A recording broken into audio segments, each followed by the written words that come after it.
Clara Whitmore threw herself across the great hall and struck the wedding cup from the dying man's lips before it could touch them. Silver rang against stone. Red wine bled across the floor, and 100 of Virginia's wealthiest guests gasped as one. She had just humiliated the most powerful man in the county, and she'd done it on her own wedding day. But Clara knew what they didn't. That cup carried death, and someone in this room had poured it. If you love stories where the woman everyone overlooked proves them all wrong, subscribe and stay with me to the very end. And tell me in the comments, what city are you watching from? I want to see how far this story travels. The silence after the cup hit the floor was the loudest thing Clara had ever heard. She stayed crouched where she'd landed, one hand flat on the cold stone, the hem of her plain white dress soaking up the spilled wine. Her heart slammed against her ribs so hard she thought the whole hall could hear it. Around her, the finest people in the county stood frozen in their silk and their pearls, and every one of them was looking at her the way folks looked at a mad dog that had wandered into church. "Madam," the voice came from behind her, low and careful. "What in God's name have you done?" Clara lifted her head. Nathaniel Carter stood over her, his empty hand still half raised where the cup had been. He was a tall man, or he had been before whatever sickness had been eating at him for 2 years, hollowed out his cheeks and thinned his shoulders. His wedding coat hung off him like it belonged to someone bigger. But his eyes were sharp, and they were fixed on her with a question she didn't yet have the courage to answer. "I asked you a question, madam." His voice didn't rise. That was the frightening part. "You struck the marriage cup from my hand in front of every family in this county. I would like to know why." Clara pushed herself up to standing. Her knees shook. She was aware, in the terrible way a person is aware of the ground rushing up during a fall, that she had perhaps just ruined her life in the space of a single breath. "I'm sorry," she said.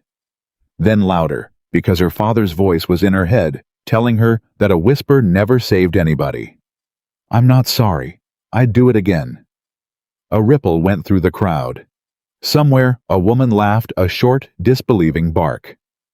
"She's mad," someone muttered near the front. "I told you, a healer's girl. They're all touched in the head, that lot." "He buys himself a wife off the road, and this is what he gets," said another. Nathaniel didn't look away from her. "Explain yourself." Clara looked down at the wine black-red against the pale stone, already seeping into the cracks. Her whole body wanted to run. She'd spent 26 years learning exactly how much it cost a poor woman to open her mouth in front of rich men. But under the fear, something older and steadier had woken up, something her father had put in her when she was small, the certainty that came when you knew a thing for true all the way to your bones. She knelt back down. She heard the crowd murmur again, but she ignored them. She dipped one finger into the spilled wine, brought it to her nose, and breathed in. There it was. Under the dark fruit of the wine, under the oak and the sweetness, a thin, almond-bitter smell that had no business being there. A smell her father had made her learn blindfolded from the time she was 9 years old, in the little room behind their shop, where he kept the dangerous things locked in a cabinet with an iron key. If you can smell it, Clara, you can stop it. And if you can stop it, you have to, no matter who's watching. No matter what it costs you. She stood up slowly. "There's poison in that cup," she said. For a moment, nobody moved. Then the laughter came again, but harder this time, meaner, the laughter of people who had come expecting a spectacle and were delighted to be getting a better one than they'd hoped. "Poison?" A heavy-set man near the fireplace slapped his knee. "The girl's been reading storybooks. Carter, send her back where you found her before she poisons us." "I'd wager she brought it herself," a woman said, loud enough to carry. "Marry the dying man, arrange his little accident, walk away with the estate. It's the oldest trick in the county." Clara felt the accusation land in her chest like a stone. She turned toward the woman who'd said it, silver-haired, hard-mouthed, dripping in jewels, and she felt her cheeks go hot with a shame that wasn't even hers. "I have never in my life carried poison into a house," she said. "I've spent my life carrying it out." "Enough." The word came from a new voice, and the whole room turned toward it. A man stepped forward from where he'd been standing at Nathaniel's right hand, a broad-shouldered, well-dressed man of perhaps 38 with a face that would have been handsome if it weren't so carefully arranged. He had the look of someone who had learned early how to seem trustworthy and had never stopped practicing.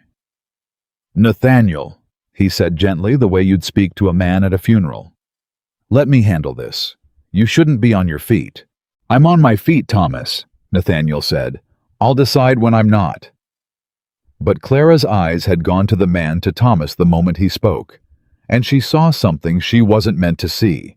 She saw him look at the spilled wine. Just for a second. A flicker. His eyes dropped to the puddle on the floor, and something crossed his face. Not confusion, not curiosity, but something closer to a man doing arithmetic. Calculating. And then just as fast it was gone, folded away behind that easy, sorrowful expression. Everybody in the room was watching Clara. Only Clara was watching Thomas. He looked at the wine like he already knew what was in it, she thought, and the thought was so cold and so certain that she had to steady herself against it. "This poor woman is frightened," Thomas was saying now, spreading his hands to the crowd. "It's a great deal, isn't it, to be married into a family like ours in a single afternoon? Nerves do strange things. I'm sure she meant no harm." He turned to her, and his smile was kind, and his eyes were not. "Why don't we let one of the servants fetch you some water, Miss Whitmore, and we'll all forget?" "Mrs. Carter," Nathaniel said. Thomas stopped. "She's not Miss Whitmore." Nathaniel's voice was quiet, but it had an edge on it now that hadn't been there before. The vows were spoken. "She's my wife. You'll address her as such." Something passed between the two men. Clara felt it, more than saw it, a small private tension like two dogs that had grown up in the same yard, deciding very carefully whether today was the day they finally fought. "Of course," Thomas said smoothly. "Forgive me. Mrs. Carter." He inclined his head to her, perfectly polite. "But surely you'll agree, Nathaniel, that we can't have your bride making wild accusations in front of half the county. There's no poison. There's a nervous young woman and a great deal of spilled wine. Let me have Dr. Ashby look at the cup, and I'm sure—" "Where is the cup?" Clara said. The question cut across the hall. Thomas paused. "I beg your pardon. The cup. The silver cup." Clara turned in a slow circle, her eyes sweeping the floor, the tables, the hands of the servants. "It was in his hand a moment ago. I knocked it away. Where has it gone?" And it was gone. The wine was still there, dark on the stone. But the cup itself, the old Carter marriage cup, silver and heavy, and hundreds of years old, had vanished. Clara had knocked it clean out of Nathaniel's grip. She'd heard it hit the floor and roll. Now there was nothing but the stain. A cold quiet spread through the room as one by one people understood what she was saying. "A servant will have picked it up," Thomas said. "To clean it. That's all." "Then bring it back," Clara said. "Bring it back with the wine still in it, and let the doctor test it, and if I'm wrong, I'll walk out of this house on my own feet and never trouble any of you again. But bring it back." Thomas smiled at her. It was a beautiful smile, warm and reasonable, and it made every hair on the back of her neck stand up. "I'm sure it'll turn up," he said. It did not turn up. Nathaniel had the whole house searched. Servants went through the kitchens, the pantries, the wine cellar. The guests, most of them still convinced they'd watched a poor girl make a fool of herself, drifted out into the summer evening in twos and threes, whispering behind their fans, already carrying the story into every parlor in the county. "Did you hear Carter's little bride threw a fit at the altar, screaming about poison? He'll have it annulled by Sunday, mark me." Clara stood in the emptying hall and watched them go, and felt the future closing over her head like water. Because now there was no cup, and a story with no proof was just a poor woman's word against everyone. "You're shaking," Nathaniel said. She hadn't heard him come up beside her. He'd sent his cane away at some point during the ceremony, out of pride she suspected, and now he was leaning on the back of a chair, and up close, she could see just how sick he really was. The gray under his eyes, the way the skin pulled tight over the bones of his hands. He looked like a man the grave had already put a claim on and was only waiting to collect. "I'm not shaking," she said, and then looked down at her own hands, which were. "You are." He studied her. "Sit down, Mrs. Carter, before you fall down." "I'd rather stand if it's all the same to you." "It isn't particularly, but suit yourself." He lowered himself into the chair with a slowness that cost him something. For a long moment, he just breathed, and Clara watched him do it, and she found to her surprise that she wasn't afraid of him anymore. She was afraid of the room of the county of the future, but not of him. There was nothing in this hollowed-out man that frightened her. "They think I'm mad," she said. "They think a great many foolish things," Nathaniel said. "It's what people do when they have too much money and too little to occupy them." He turned his head to look at her. "I'm more interested in what you think. You didn't strike that cup out of my hand because you were nervous. That man Thomas said it to give everyone an easy explanation, and half the room took it because an easy explanation is a comfortable thing. But you and I both know it wasn't nerves." Clara met his eyes. "No, it wasn't." "Then tell me, plainly. No performance." His mouth twisted not quite a smile. "I've had 2 years of doctors telling me pretty lies about how well I'm doing. I've grown tired of being lied to. So tell me the truth, however ugly. Was there poison in that cup?" "Yes," Clara said. "You're certain?" "I would put my life on it. In a manner of speaking," she added. "I already have." He was quiet a moment. "What was it, do you know?" "Bitter almond, the smell of it. My father—" She stopped. The word father caught in her throat like a fishbone the way it always did, and she had to work it loose. "My father was an apothecary, in Ashford 2 days' ride south. He taught me to know the dangerous things by smell before I could read. There's a poison distilled from certain seeds and pits that smells of bitter almonds. A very little of it will stop a heart, especially a heart already weak." She looked at him steadily. "Your heart is already weak, isn't it?" Nathaniel didn't answer that, but something in his face shifted, and she knew she'd struck close. "For 2 years," he said slowly, "the finest doctors in 3 counties have told me I have a wasting disease, that my heart is failing, that my blood is thin, that there's no cure and no cause but bad luck and bad humors. I have been dying slowly, Mrs. Carter, for 2 years, and everybody who tends to me has told me it's the will of God." He looked down at his own ruined hands. "And now on the day I marry a stranger, so that at least one person in this world stands to inherit something, instead of watching my cousins tear the estate to pieces, now a healer's daughter tells me I'm being poisoned. On my wedding day. From my own family's cup. I know how it sounds," Clara said quietly. "You don't actually." He lifted his eyes to her. "It doesn't sound mad to me at all. It's the first thing anyone has said to me in 2 years that made a lick of sense." Clara felt something loosen in her chest that had been clenched so long she'd forgotten it was there. But she also felt afraid a new fear sharper than the old one. Because if she was right, then someone had spent 2 years killing this man an inch at a time. And that someone was still in this house, and she had just in front of every soul in the county announced that she could smell it. "You have to understand something," she said. "If there's poison, then someone here has been giving it to you, slowly, for a long time. Someone with your trust. Someone who could reach your food, your drink, your medicine." She watched his face as she said it. "Someone who lost a great deal today, because for the first time in 2 years, someone caught it."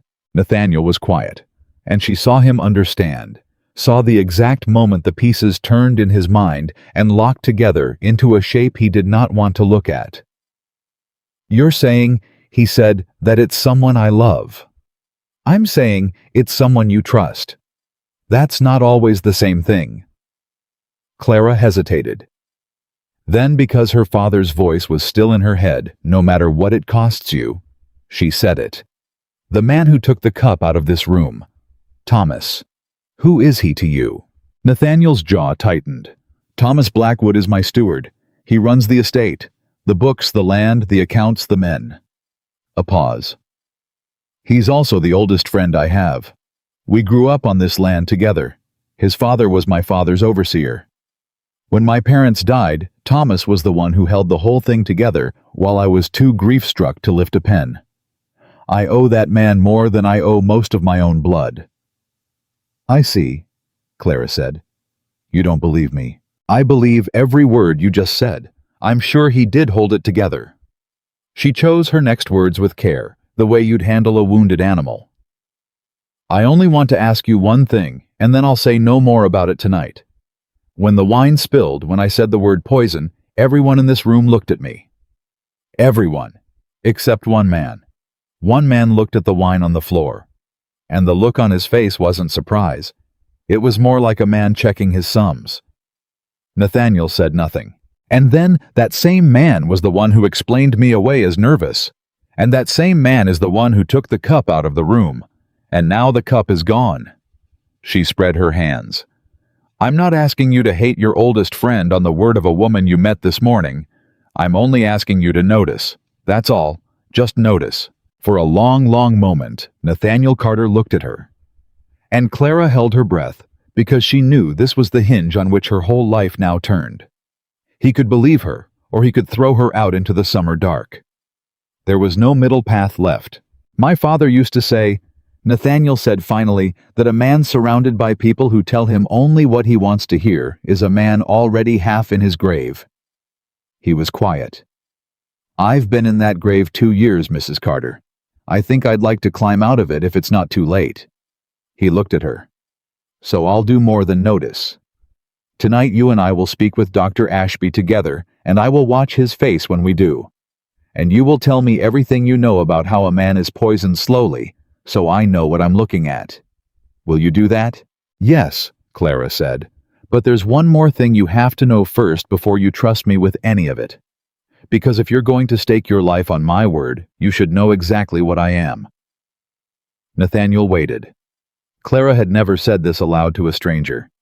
She'd never said it to anyone who wasn't already dead. But she made herself say it now, because a lie of silence would poison everything that came after just as surely as anything in that cup. "My father didn't just die," she said. "He was destroyed.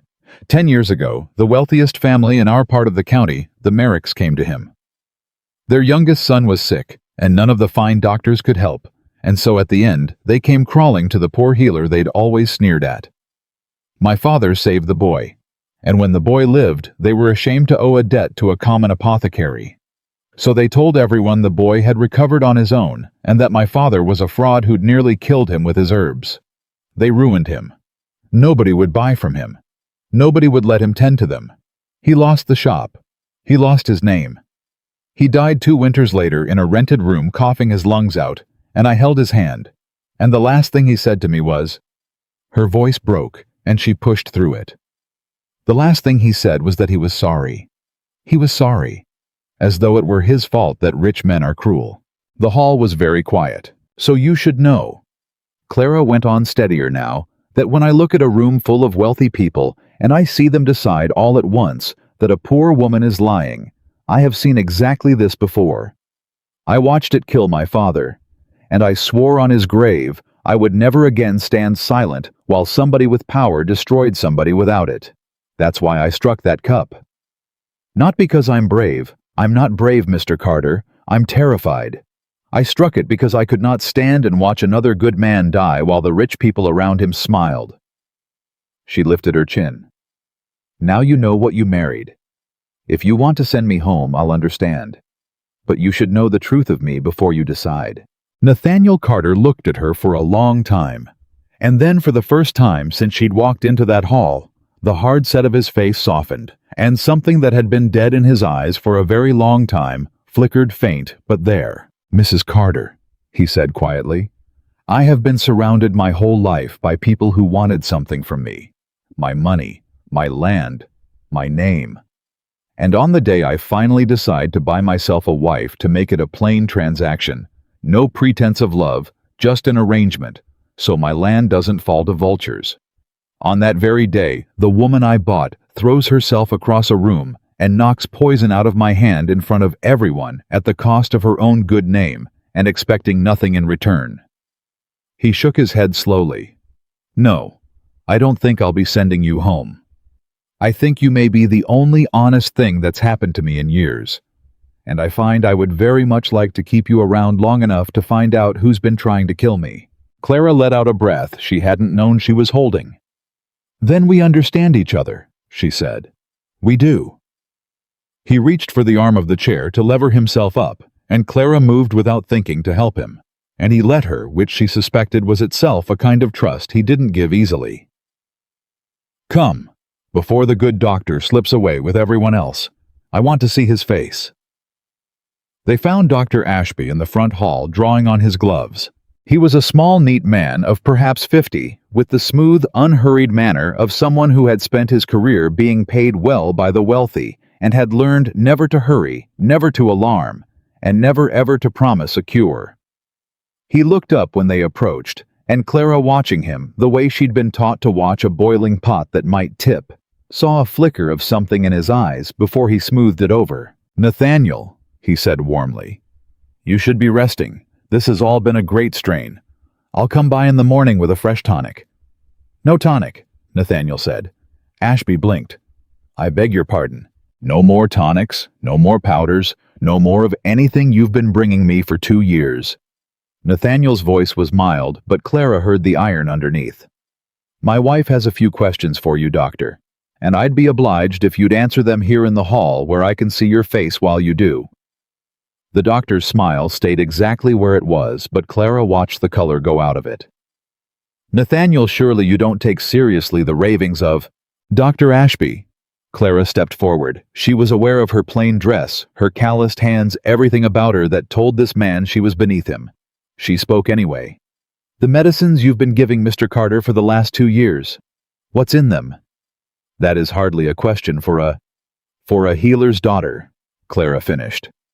"I've mixed more tonics than you've prescribed, doctor, I promise you. So it's a fair question between colleagues. What's in them?" Ashby's jaw worked. "Restoratives. Iron for the blood. Foxglove for the heart in the proper measure. Nothing that any physician wouldn't—" "Foxglove." Clara felt her stomach drop. "You've been giving him foxglove for 2 years." "In the proper measure," Ashby repeated, but his voice had gone thin. "There is no proper measure of foxglove for 2 years, Clara said. "You know that as well as I do. A little steadies a failing heart. Too much over time poisons it. It builds. It builds until the heart forgets how to beat on its own."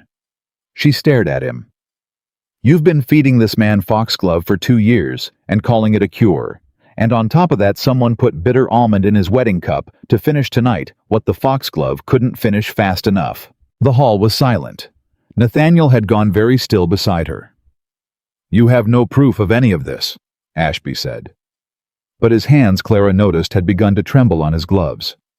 "No," Clara agreed. "I don't. The cup is gone. Someone made sure of that. So I have no proof, doctor. I only have your face. And right now, your face is telling me everything I need to know." Ashby looked at Nathaniel. "You cannot possibly believe, after 2 years, after everything I have done to keep you alive, to keep me alive," Nathaniel said softly, "or to keep me dying slowly enough that no one would ask questions." For a moment the doctor said nothing, and then, without another word, he snatched up his bag and walked out into the night faster than a man his age had any right to move, and the door banged shut behind him, and he did not look back. Nathaniel stared at the closed door for a long time. "He didn't defend himself," he said at last. His voice was strange. "In 2 years, I never once saw that man lost for words. And when you accused him of murder, he had nothing to say. He simply left." He turned to Clara, and his face had gone gray. "You were right. God help me. You were right about all of it." "I wish I hadn't been," Clara said, and meant it. "So do I." He put a hand against the wall to steady himself. "Ashby answers to someone. A country doctor doesn't decide to murder the richest man in the county for the sport of it. Someone paid him. Someone with something to gain from my death." He looked at her. "You already know who I'm thinking of, and you're too kind to say it again." Clara said nothing. She didn't have to. "Thomas," Nathaniel said. The name came out of him like something torn loose. If I die without an heir, the estate is held in trust until it can be settled among my cousins, and the man who administers that trust, who controls every acre and every account in the meantime, is my steward. Is Thomas. He has run these lands as if they were his own for years. Because I trusted him. Because I loved him. His hand tightened against the wall. And I married you today to put a stop to exactly that. To make sure there was a wife, an heir, a person standing between the estate and the vultures. I made you my wife this afternoon, Clara. It was the first time he'd used her given name. And tonight, someone tried to kill me before the marriage was a single day old. Do you see what that means? It means, Clara said slowly, that marrying me was the most dangerous thing you could have done to whoever's been killing you, because a dying bachelor's estate falls to his steward, but a married man's estate falls to his wife. You didn't just give yourself an heir today, you took the whole prize away from the man who's been waiting 2 years to collect it. Yes, Nathaniel said. And so he had to act tonight, before the ink was dry. They stood together in the empty hall, and Clara understood all at once and completely the shape of the trap she had married into. She had not simply stumbled onto a murder. She had, by becoming this man's wife, made herself the thing that stood between a killer and everything he wanted. She was not a bystander to the danger. She was the danger now from the killer's side of it. And a killer who had just failed, who had just been exposed by a woman he'd dismissed as nothing that was the most dangerous kind of man there was. A cornered one. You should be frightened, Nathaniel said, watching her. I am, Clara said. But you're not running. No. She looked down at her wine-stained dress, at the ruined hem, at the mark of the thing she'd done.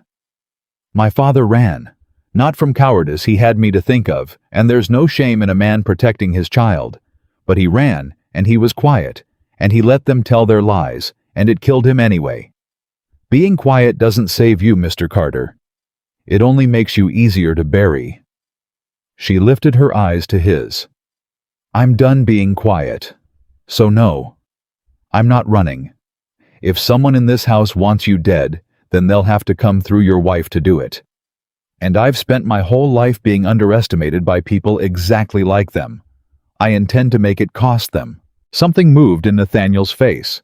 Surprise, and under the surprise, something warmer. He looked at her the way she imagined a man might look at a lamp lit in a house he'd thought long abandoned. When I sent word that I wished to buy a bride, he said, the matchmaker sent me your name with a warning. She said you were clever and honest and would make a fine nurse to a dying man, but that you had a stubborn streak a mile wide and no idea of your proper place. He almost smiled. I confess I chose you because of the warning. I've had enough of people who know their proper place. It's the people who know their proper place who've been letting me die. Then you chose well, Clara said, because I've never once known mine. And for the first time that whole long, terrible day, Nathaniel Carter laughed, a short, cracked, rusty sound, like a door opening that had been shut for years. It caught him off guard. She could see it surprise him, and it started him coughing a deep, wet, racking cough that bent him over the back of the chair, and Clara was at his side in an instant, one hand on his back, feeling how hollow he was, how little of him was left. Easy, she murmured. Easy. Breathe. Don't fight it. Let it come. The cough passed. He straightened, wiping his mouth, and when he took his hand away, there was a fleck of red on it. Clara saw it. He saw her see it. How long? She asked quietly. Have you been coughing blood? A few months. He said it evenly, but she heard the fear underneath. The doctor said it was the disease progressing. It's the foxglove, Clara said. It's poisoning you from the inside out. Every day you don't take it, you get a little of yourself back. That's the only good news I have for you tonight. And it's a thin sort of good news, but it's real. Stop the medicine, and your body will start trying to heal. You're not dying, Mr. Carter. You're being killed, and killed is a thing that can be stopped. He looked at her for a long moment. And then he did something she didn't expect. He reached out and took her hand, her rough, calloused apothecary's hand in both of his thin ones, and he held it, and he said very quietly, Then stop it, Clara. Whatever it takes. Whoever it costs, stop it." His grip tightened. "I have spent 2 years lying down waiting to die because everyone I trusted told me there was nothing to be done. And in one afternoon, a woman I bought like a sack of grain has told me I've been murdered slowly under my own roof and pointed at the man doing it and offered to stand between me and my own death. I don't know what you are, but I know I'm not letting you out of my sight until this is finished. So will you do it? Will you help me live?" "Yeah." Clara looked down at their joined hands. His were cold, hers were warm, and she felt in that moment the enormity of what she was agreeing to. That to say yes was to make an enemy of the most dangerous man in the county, to stake her life on a stranger, to walk willingly back into the exact machine that had ground her father to nothing. She thought of her father's face, the apology in it, the way he'd been sorry at the end for the crime of being poor and good in a world that punished both. No matter who's watching, he'd told her, no matter what it costs you. "Yes," Clara said, "I'll help you live. But you have to do exactly as I say, Mr. Carter, even when it frightens you. Even when I ask you to distrust the people you love most. Can you do that?" "I don't know," Nathaniel said honestly. "But I'll try. That's more than I've been able to say in 2 years. Then that's enough for tonight." Clara gently drew her hand back. "You need rest, real rest, not the drugged kind. And I need to see this house, where the kitchen is, where your food is kept, who has keys to what. Because starting tonight, no one touches what you eat or drink but me. No one. Not a servant, not the doctor, and not—" She hesitated. "Not Thomas," Nathaniel finished. "Not Thomas." He was quiet. She could see how much it cost him that in the space of an hour, the ground under his oldest friendship had cracked open and he was being asked to look down into the dark of it. Whatever else Thomas Blackwood was, he had been the man's whole family for 30 years. It is one thing to suspect a stranger. It is another to suspect the last person on earth you thought would betray you. "He'll know," Nathaniel said slowly. "The moment I stop letting him near my food, my medicine, the moment things change, he'll know I've begun to suspect. And a man who's already tried to kill me once, who's already exposed, who's already cornered." "We'll try again," Clara said. "Yes, I know. I've been thinking of little else since the cup left his hand." She met his eyes. "So we don't let him see it. Not yet. Tomorrow, you'll be the same dying man you were yesterday. Weak, grateful, trusting. You'll let him believe your foolish new bride made a scene out of nerves and that you've forgiven her and forgotten it. You'll let him believe the danger passed with the cup, and all the while you and I will find the proof he thinks he destroyed." She lowered her voice. "Because a man like that doesn't hide only one thing. There's the cup, yes, but there's the doctor he paid. There's the money he moved. There's the reason he wants your death badly enough to risk everything. Somewhere in this house there's a thread, and I'm very, very good at pulling threads." Nathaniel studied her. "You've thought all this out already, in 1 hour. My father used to say the poor learn to think fast because they never get a second chance to think slow." She almost smiled. "And I've had a great deal of practice being underestimated. It's the only advantage a woman like me has ever had. Everyone in this house looks at me and sees a healer's girl who married a dying man for his money. Let them. Let him. An enemy who thinks you're nothing will let his guard down. And when he does—" She didn't finish. "When he does," Nathaniel said, "we'll be watching. We'll be watching." He nodded slowly, and Clara saw something settle in him. A decision made, a line crossed. For 2 years, he'd been a dying man. Somewhere in the last hour, without quite noticing the moment it happened, he had become something else. A man with a fight in front of him. And Clara understood that she had done that. She had walked into his funeral and handed him back a reason to live, and now the two of them were bound together by it tighter than any vow the preacher had spoken over them that afternoon. "Clara," he said as she turned to go find the kitchen. She stopped. "When I said the words today, the marriage words, I didn't mean them. You should know that. I said them because I needed a wife, and you needed a way out of poverty, and it was an honest arrangement and nothing more. I don't want you to think. He struggled with it. He was not a man used to speaking softly. I don't want you to think I expect anything of you but what we agreed. You owe me nothing but your care. Do you understand? Whatever happens, you're free. I bought your hand today, not the rest of you. I'd never hold you to a bargain made over a poisoned cup. Clara stood in the doorway and looked back at him. This ruined, honest, dying man, who an hour after nearly being murdered, had thought to reassure a stranger that she was still free. And she felt something she had not felt in a very long time. Not love, it was far too soon for that, and she was far too sensible to mistake fear and gratitude for love. But something. A crack of light in a door she'd nailed shut a long time ago. I understand, she said quietly. Get some rest, Mr. Carter. You've been dying a long time. Tomorrow you start the hard work of living. And that, I promise you, is a great deal more exhausting.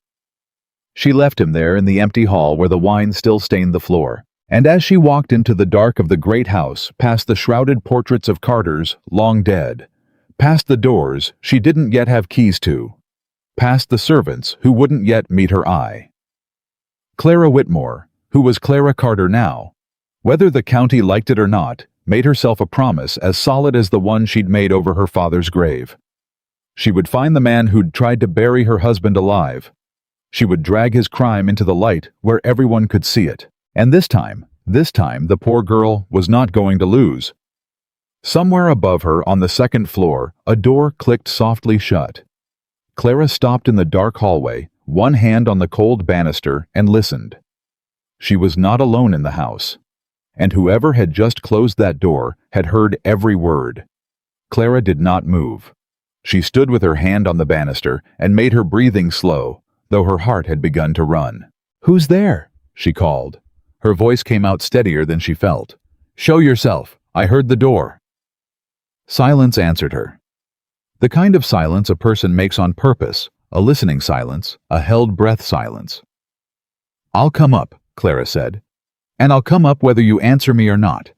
So you may as well save us both the trouble." A floorboard creaked. Then a voice, low and female and frightened, drifted down out of the dark. "Don't come up, ma'am, please. If he sees me talking to you, he'll turn me out with nothing, and I've a mother to feed." Clara's foot was already on the first stair. "If who sees you, you know who." A pause. "The same one you were talking about down there, the steward." Clara climbed. She found the woman on the landing, young, hardly 20, with a maid's apron twisted in her hands and eyes gone wide as a spooked mare's. She pressed herself back against the wall when Clara reached the top, as if she meant to melt into it. "I wasn't spying, ma'am," she whispered. "I swear before God I wasn't. I was only turning down the master's bed and the windows open for the heat and voices carry up the stairwell. Everything carries in this house, everything. And I heard you say his name and I couldn't help but hear the rest." "What's your name?" "Bess, ma'am. Bess Turner. Bess." Clara kept her voice gentle, but she watched the girl the way she watched everything now, for the flicker underneath the words. "How much did you hear?" "All of it." Bess's chin trembled. "The poison, the doctor, that the master's not sick but being killed, and that it's Mr. Blackwood behind it." The girl's whole body was shaking now. "And ma'am, I've thought it 2 years and never dared say it to a living soul, and I heard you say it out loud like it was nothing, and I thought my heart would stop." Clara went very still. "You've thought it too. I'm the one carries his tray up, ma'am, the master's, morning and night 2 years now." Bess's voice dropped to almost nothing. "And there's things I've seen that don't sit right, things I told myself was nothing, because what's a kitchen girl to do about it? Who'd believe me over the steward?" She looked at Clara with something like desperation. "But you're not a kitchen girl. You're the mistress now. If I tell you, and it goes wrong, will you swear you'll protect me?" "I'll do more than swear it," Clara said. "I'll see it done." She took the girl's shaking hands in hers. "Tell me what you've seen, Bess. Every bit of it. And I promise you this, whatever comes, you won't face it alone. You've had no one to tell for 2 years. You have me now." Bess looked at their joined hands, and something in her broke and steadied at the same time. When she spoke again, the words came out in a rush, like water through a cracked dam. The medicine, ma'am. Dr. Ashby's medicine. It doesn't come to the kitchen with the doctor. It comes with Mr. Blackwood. Every morning before I take up the tray, the steward stops me in the passage, and he says, "Bess, the master's tonic," and he sets it on the tray himself with his own hands, and he watches me carry it up. 2 years he's done it. 2 years. She swallowed. And I always thought, isn't that kind of him? To take such care. To see to it himself that the master gets his medicine. And it was only lately I started to wonder why a man who runs a whole estate would trouble himself every single morning to set one little cup on one little tray. Clara felt the cold settle into her all over again.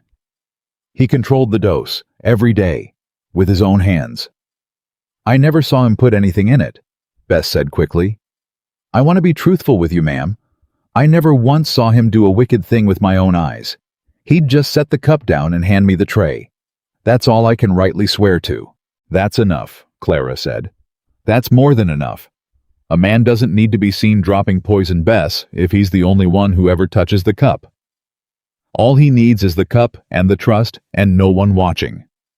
He's had all three for 2 years. She thought hard fast. The tonic bottle. The one Ashby mixes. Where's it kept? In the master's study, locked in the cabinet there. Mr. Blackwood has the key, and the doctor, no one else. And tonight, Clara's mind was racing ahead now. The wedding cup, the silver one that I struck from his hand, it vanished from the hall. You said everything carries in this house. Did you hear anything? See anything? A servant carrying it off. Bess's face changed. Something crossed it, fear, and under the fear, a terrible eagerness to be believed. Ma'am, she whispered. That's the thing I came up here turning over in my mind. That's why I was standing in the dark instead of doing my work. She glanced down the stairwell, then back. After you knocked the cup away, and everyone was shouting, I was at the servants' door, watching the way we all were. And I saw Mr. Blackwood cross the hall, quick, not fussing over the master like he made out. He went straight to where the cup had rolled under the long table by the wall, and he picked it up in a napkin, ma'am, so as not to spill it, and he carried it out through the side passage, toward his own rooms. Clara's breath caught. You're certain? On my mother's life. Then it may still exist. Clara gripped the girl's shoulders. Bess, listen to me. If that cup still has wine in it, if he's kept it instead of pouring it out, then we have the thing itself. The proof he thinks he hid. Do you understand what that means? It means he's a fool for keeping it, Bess said. It means he couldn't pour it out. Clara's mind was moving quickly now, laying the pieces down one over the other. A servant would have cleaned it and thought nothing of it. But Blackwood couldn't let a servant near it. The wine had to disappear where no one could test it. So he took it himself. And now he's got a silver cup full of poisoned wine hidden in his rooms, and he can't be seen washing it out in the yard, can't be seen doing anything with it at all, without inviting the very question he's trying to bury. She almost laughed, a hard, breathless sound. He's holding the rope that hangs him, Bess. He just doesn't know it yet. But how do we get it, ma'am? His rooms are always locked, and he'll be watching now. You made him watch tonight when you... I know what I did. Clara let go of the girl's shoulders and pressed a hand to her own mouth, thinking. Bess was right. She'd tipped her hand in that hall in front of the whole county. Blackwood knew now that his dying man's bride was not the harmless little nurse he'd bargained on. He'd be watching her. He'd be moving that cup, maybe emptying it into the fire this very night the moment he judged it safe, which meant there was no time. Bess. Clara made her voice flat and quick. Where is Blackwood now? This minute? Downstairs, I'd think, seeing the last of the guests off. He always plays the gracious one at the door. It's how he... Bess stopped. It's how he makes everyone love him, so no one ever thinks to look twice. Then he's occupied. For a little while at least. Clara took the girl's hands one more time. I need you to do something for me, and I need you to understand there's danger in it, and I'll not think less of you if you say no. I need you to keep watch. Stand at the top of the servants' stair where you can see the front hall. The moment Blackwood leaves the guests, the moment he starts toward his rooms, you come and warn me. Can you do that? Bess went white. You mean to go into his rooms yourself? I mean to find that cup before he destroys it. Ma'am, if he catches you. He won't. Not if you're watching for me. Clara said it with a confidence she did not feel. Bess, I need to know I can trust you. Because if you're lying to me, if you run to him this second and tell him what I mean to do, then I'm dead by morning and so is your master. So look at me and tell me true. Whose side are you on? The girl looked at her for a long moment, and then her frightened face hardened into something older and steadier than her years. The master was good to my ma'am when she was sick, ma'am, Bess said quietly. Sent for medicine himself, paid for it out of his own purse, never asked a thing in return. And the whole time that man was killing him by inches and smiling about it. So don't ask me whose side I'm on. I've been on it 2 years with no one to tell. She squeezed Clara's hands hard. I'll watch the stair. You find that cup, and ma'am, God keep you. And so it was that not 2 hours after her own wedding, Clara Carter went slipping down a dark passage toward the locked rooms of a man who had that very evening tried to murder her husband, with only a frightened kitchen girl standing watch between her and ruin. Blackwood's door was locked. Of course it was. Clara knelt at it and drew a thin steel probe from the little roll of tools she carried always in her skirts, a healer's tools meant for splinters and abscesses and stitching wounds. But a lock is only a small stubborn thing, and her father had taught her patience with small stubborn things. She worked the mechanism by feel in the dark, her ears straining for Bess's warning, her hands sweating so that twice the probe slipped. Come on, she told the lock. Come on. You've no more right to keep me out than the county had to keep my father down. It gave. The door swung inward, and Clara slipped through and shut it soft behind her, and stood a moment in the dark of a stranger's room, breathing the smell of another man's life, tobacco leather ink, and under it all, something colder that she could not name. She dared not light a candle. She worked by the thin gray of the window, moving her hands over surfaces, feeling more than seeing. A desk, papers, a shelf of ledgers thick and heavy, the account books of the estate. She wanted those. Oh, she wanted those badly, for a man who moves money, leaves tracks in his sums. But there was no time to read tonight, and she'd not risk taking them and having their absence noticed. First, the cup. The cup was everything. She found it faster than she had any right to. It was not hidden well. That was the thing that would strike her later, when she had time to think it was not hidden well at all, because Blackwood had not yet had time to deal with it. Had shoved it in the bottom drawer of his desk, still wrapped in the napkin, meaning to see to it once the guests were gone. Clara drew it out with shaking hands and unwrapped it, and there it was, the old Carter silver cup, and in the bottom of it, a swallow of dark wine not yet spilled. She had it. She actually had it. For one dizzy moment, Clara simply crouched there on the floor of her enemy's room, holding the proof of murder in her 2 hands, and felt the enormity of it wash over her. This was the thing. This little cup could hang a man, could save her husband. Could. The door opened. Clara's heart stopped, but it was Bess. Bess, white-faced, wedged into the crack of the door, hissing, "Ma'am, ma'am, he's coming. He's done with the guests and he's coming up. He's on the stairs now." "How long?" "A minute. Less.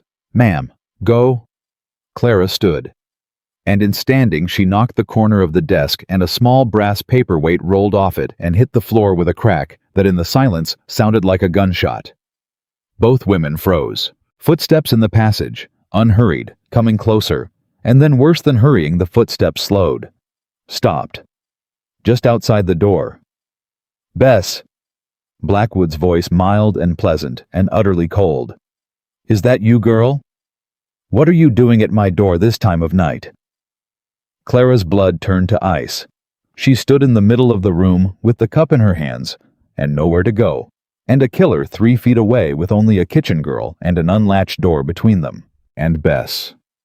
Bess Turner, 20 years old, terrified, did not run. She stepped out into the passage and pulled the door mostly shut behind her, and Clara heard her say in a wobbling voice she was fighting to steady. "Beg pardon, Mr. Blackwood, sir. I came up to turn down your bed, sir, like always, only the door was locked, and I didn't like to wake anyone for the key, so I was just going away again, sir." A silence. A long, considering silence. My bed's turned down every night by the upstairs girl, Blackwood said slowly. Not by you. You're a kitchen girl, Bess. You carry trays. You don't turn down beds. Behind the door, Clara pressed the cup to her chest and looked wildly for somewhere to hide, and found nothing. The room was spare, orderly, a soldier's room, and her mind screamed that in a moment the door would open, and it would all be over everything before it had even begun. Mary's poorly, sir, Bess said. And Clara marveled at how the lie came steadier now, the girl finding her feet in it. The upstairs girl took to her bed after the wedding, all the running about. So cook sent me up to do her room, sir, and yours was on the list, only it was locked, so you rattled my door in the dark. Blackwood's voice had not risen. It never rose. That was the terror of him. And knocked something over. I heard it, from the stairs. A very clumsy way to turn down a bed you couldn't get to, girl. I'm sorry, sir. I knocked the little table by the door. I'll be more careful. I'll go now, sir, please. Another silence. Clara could not breathe. She could feel him deciding on the other side of that door, feel the exact moment balanced on a knife's edge, the whole rest of her life hanging on, whether a killer chose to believe a kitchen girl's stammered lie.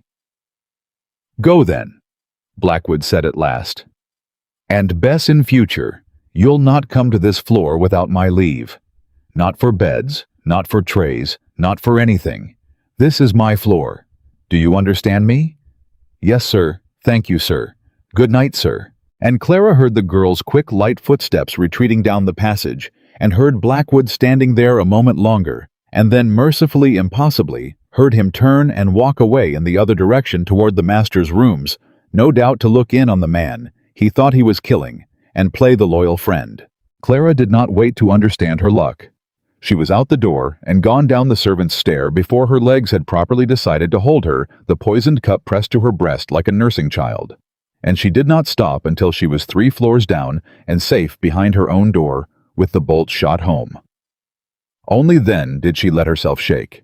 Only then did she let herself understand that a 20-year-old girl she'd known for half an hour had just stood in a murderer's path and lied to his face to save her, and had done it because a good man had once been kind to her sick mother. That Clara thought, sinking down onto the edge of the bed with the cup in her lap. That is the thing they never understand, the Blackwoods of the world. They think kindness is weakness. They think a man who spends his own purse on a servant's mother is a fool. They never once imagine that kindness is a thing people remember. That it comes back for you. That the dying man they mean to bury has an army they can't see of people he was good to, waiting for the chance to be good back. She looked down at the swallow of wine in the silver cup. I've got you, she whispered to it. I don't yet know how I'll use you, but I've got you. She hid the cup that night, where no man would think to look inside the false bottom of the small medicine chest she'd brought from her father's shop, the very chest her father had built with his own hands, its hidden compartment meant for the dangerous things. It seemed to Clara a kind of justice to lay the proof of one poisoning in the very box built to keep poison safe. She did not sleep. She sat up till the gray of dawn, and she made her plan.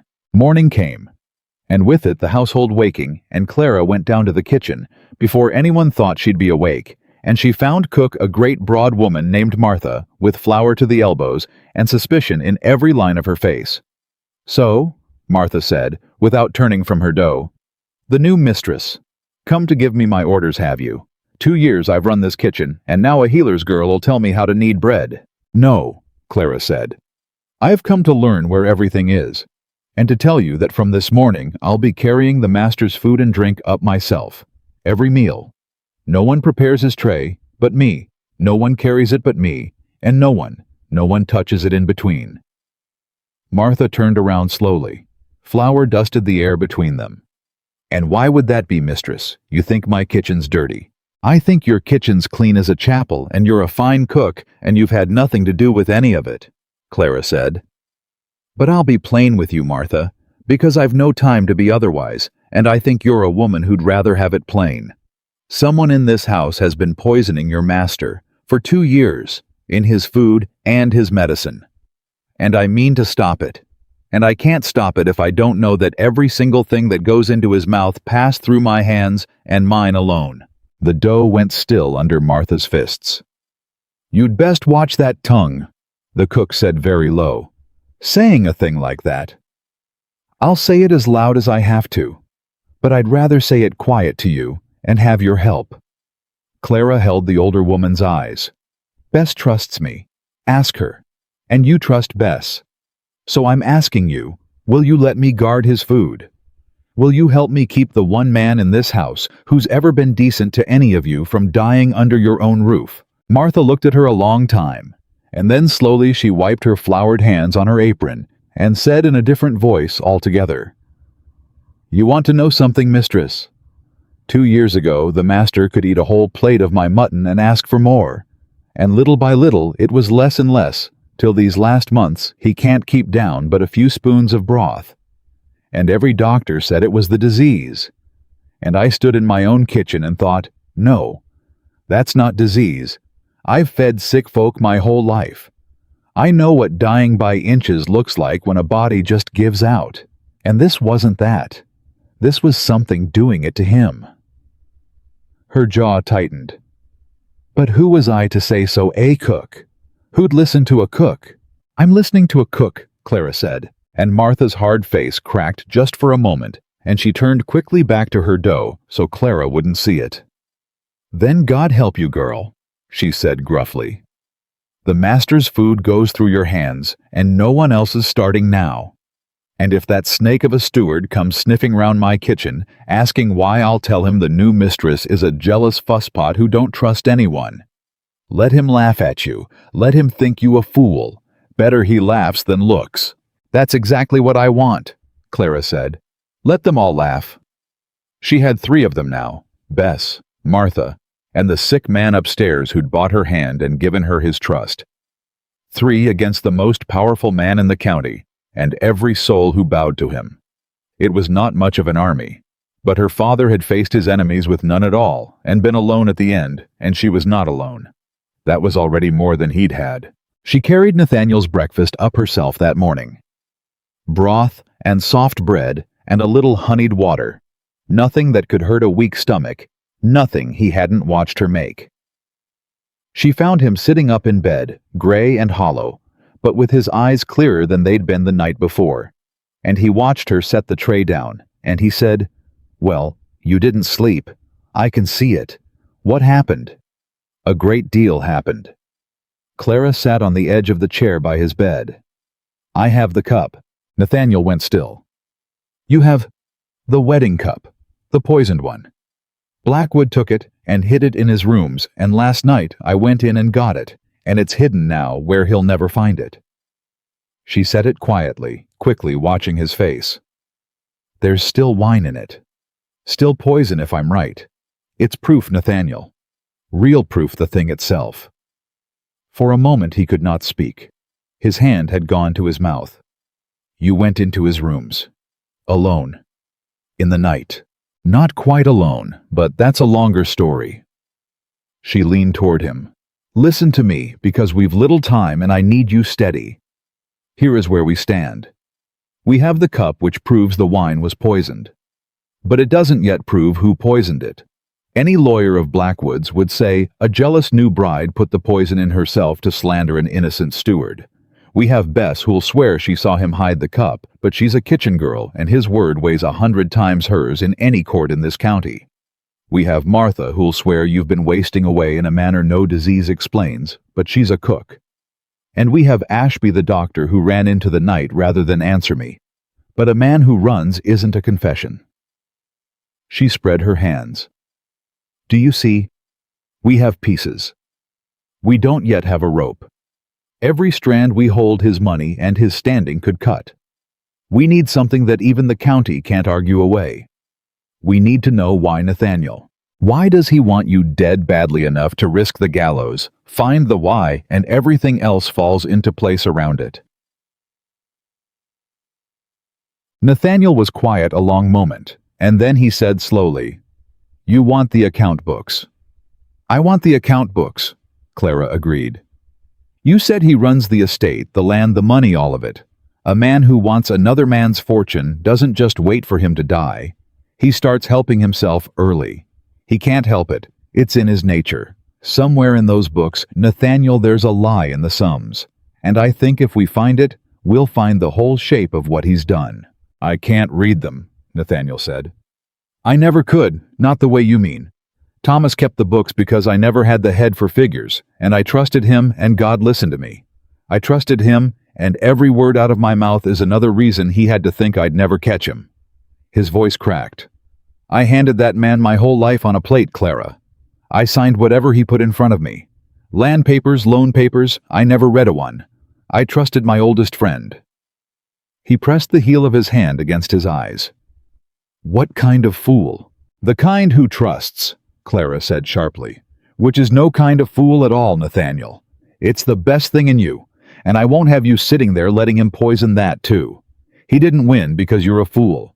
He won because he's a snake, and a snake will get past any honest man's guard because honest men don't think to look for snakes. That's not your shame. It's his. She stood. Now, where does Blackwood keep the books, and when is he away from them? The study. Locked cabinet. He's in there most of the day. Nathaniel dropped his hand. But he rides out on the last Friday of the month to the county seat to see to the banking. He's gone from morning till dark. That's the only day the study's empty. And what day is today? Nathaniel's eyes came up to meet hers. It's Thursday. Then tomorrow, Clara said softly, while your dear steward is off doing his banking, you and I are going to read his books. But the day did not go quietly, for Clara had made a mistake, and she did not yet know it. She had told Martha to let Blackwood laugh at her to paint her a jealous fusspot guarding her husband's food out of a new bride's foolish possessiveness. It was a good plan. It was the right plan. But she had underestimated the one thing about Thomas Blackwood that made him deadly. He did not believe in coincidence, and he did not believe in fools. He came to find her in the afternoon. Clara was in the still room off the kitchen, the little chamber where the household's herbs and simples were kept sorting through jars gone stale with disuse, when she heard his voice behind her warm as summer. They tell me the new mistress has taken over her husband's meals. Clara did not turn it at once. She made herself finish setting down the jar in her hand, made her breathing slow, and only then did she turn and give him a smile she'd practiced in the glass that morning, a soft, silly, harmless smile. Mr. Blackwood. Yes, I know it's foolish of me. She let her voice go light and fluttering. But he's my husband now, and he's so terribly ill, and I've a little knowledge of herbs from my father, and I couldn't bear the thought of anyone else's hands on his food. It's a bride's foolishness. My mother was the same, God rest her, wouldn't let a soul near my father's plate. She twisted her hands together. You must think me very silly. Blackwood looked at her. And Clara understood in the space of that look that he did not think her silly at all. His eyes moved over her face slowly, patiently, the way a man reads a document he suspects has been altered, hunting for the place where the ink doesn't match. Not silly, he said. Devoted. It's a fine thing in a wife. He took a step into the little room, and the room seemed to shrink around him. It's only that it's an unusual thing, isn't it, for a wife of one day? Most brides don't know their way to the kitchen yet. But you walked into that kitchen this morning like you'd run it a year. Ordered the cook about. Took the master's meals into your own hands. Very sure of yourself for a woman who's a stranger to this house. He smiled. One might almost think you came here already knowing exactly what you meant to do. Clara's heart was pounding, but she kept the silly smile fixed on her face. I don't know what you mean, sir. Don't you? He was closer now. Last night at the wedding you struck the cup from my friend's hand. You knelt down and smelled the wine and told a room full of gentlefolk there was poison in it. And this morning, before the household's hardly stirred, you've seized control of everything that goes into that man's mouth. His voice was still gentle. That was the worst of it. Now, a suspicious man might look at those two things and wonder if the new bride knows something. Or if the new bride's the one who did something and is very cleverly making herself look the hero. A jealous, clever, ambitious girl marries a dying man, poisons him herself, and cries poison first so that when he dies, no one thinks to look at her. He tilted his head. Which is it, Mrs. Carter? Are you the man's savior? Or are you the very thing you claim to be saving him from? And there it was.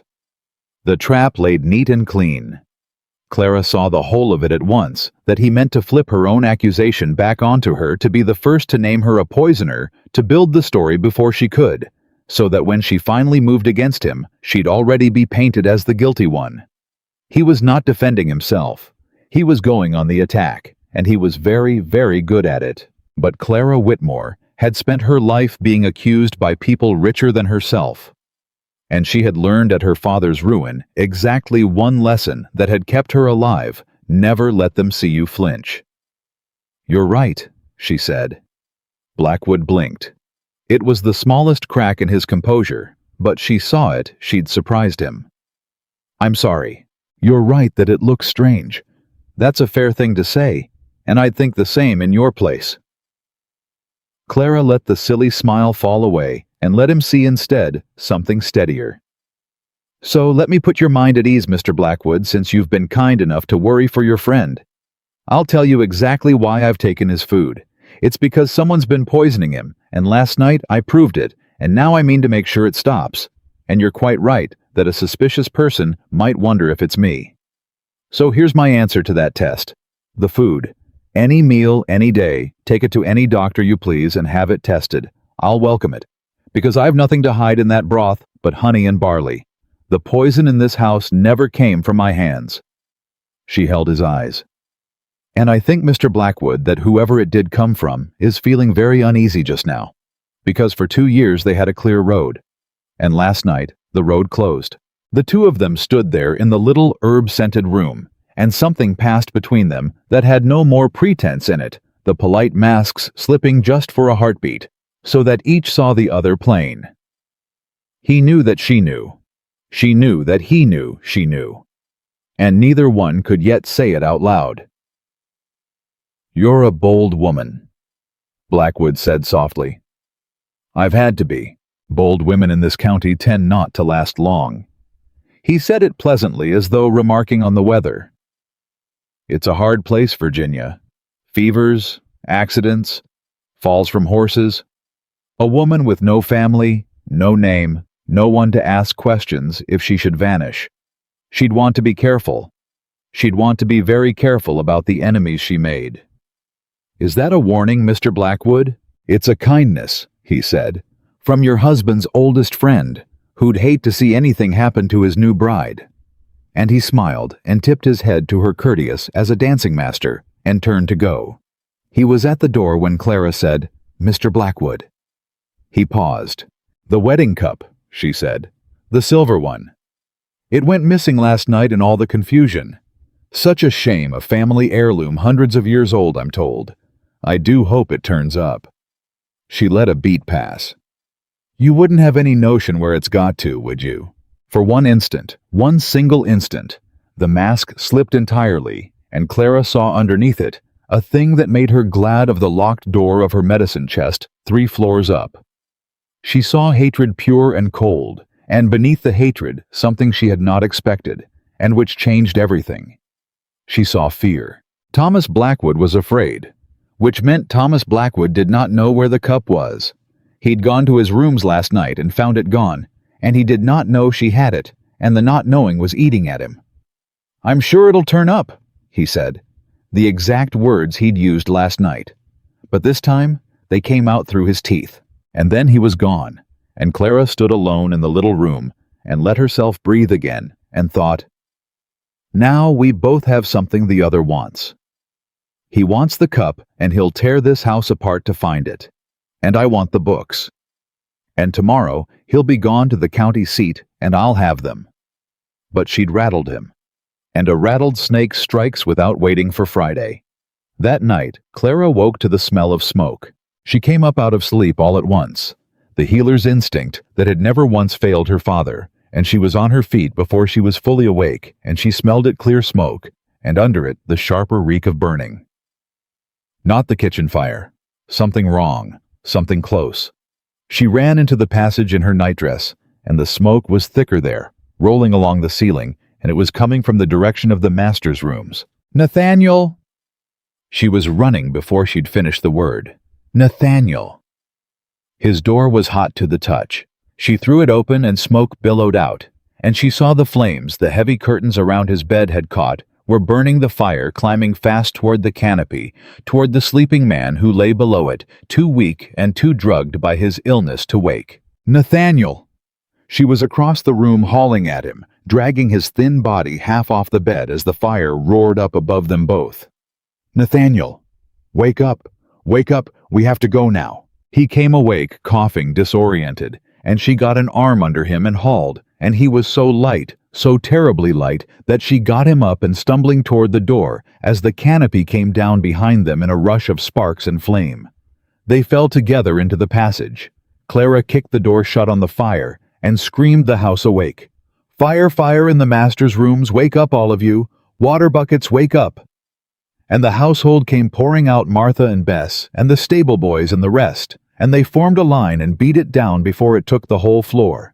And when it was out and the passage was full of smoke and soot and frightened coughing people, Clara knelt by her gasping husband and held his face in her sooty hands and made sure he breathed, and only then did she look at the ruined room, and only then did she understand. The window was open. It had not been open when she'd left him. And on the floor near where the curtains had first caught lay a lamp, an oil lamp on its side. Its oil spilled and burned in a long black tongue up the very curtains that had nearly killed him. An accident, anyone would say. A lamp knocked over. A tragic accident. A sick man alone, careless with a flame. Except that Nathaniel Carter had not had a lamp in his room. Clara had taken it away herself 2 nights running precisely because a man that weak should not sleep near an open flame. She knew there had been no lamp, which meant someone had brought one. Someone had come into the master's room in the dead of night and set a lamp by the curtains and tipped it and opened the window to feed the fire and walked away and left a dying man to burn. Clara looked up. Through the smoke and the crowd of frightened servants at the far end of the passage stood Thomas Blackwood. He was fully dressed, not in a nightshirt like the rest of them hauled from sleep, but dressed boots and coat, as if he had never gone to bed at all. He stood at the edge of the smoke, and he looked at Clara kneeling over the man she'd saved, and his face was arranged into perfect gentle horror. "My God," he said loud enough for all to hear. "My God, Nathaniel is he!" "A fire? How did a fire?" And he came forward through the crowd, the very picture of a friend gone sick with fear, and knelt down across from Clara, and reached for Nathaniel's hand. Old friend, can you hear me?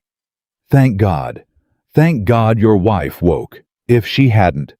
His eyes came up to Clara's over the body of the man they both bent over, and behind the horror in them, she saw the truth, naked and cold, and meant only for her. "I can reach him whenever I like," those eyes said. "You cannot watch him every hour of every night. You saved him this time. You will not always be there." And Clara, kneeling in the smoke with her husband's soot-stained hand in one of hers, looked back at Thomas Blackwood across the ruin he had made, and understood that they were no longer circling each other.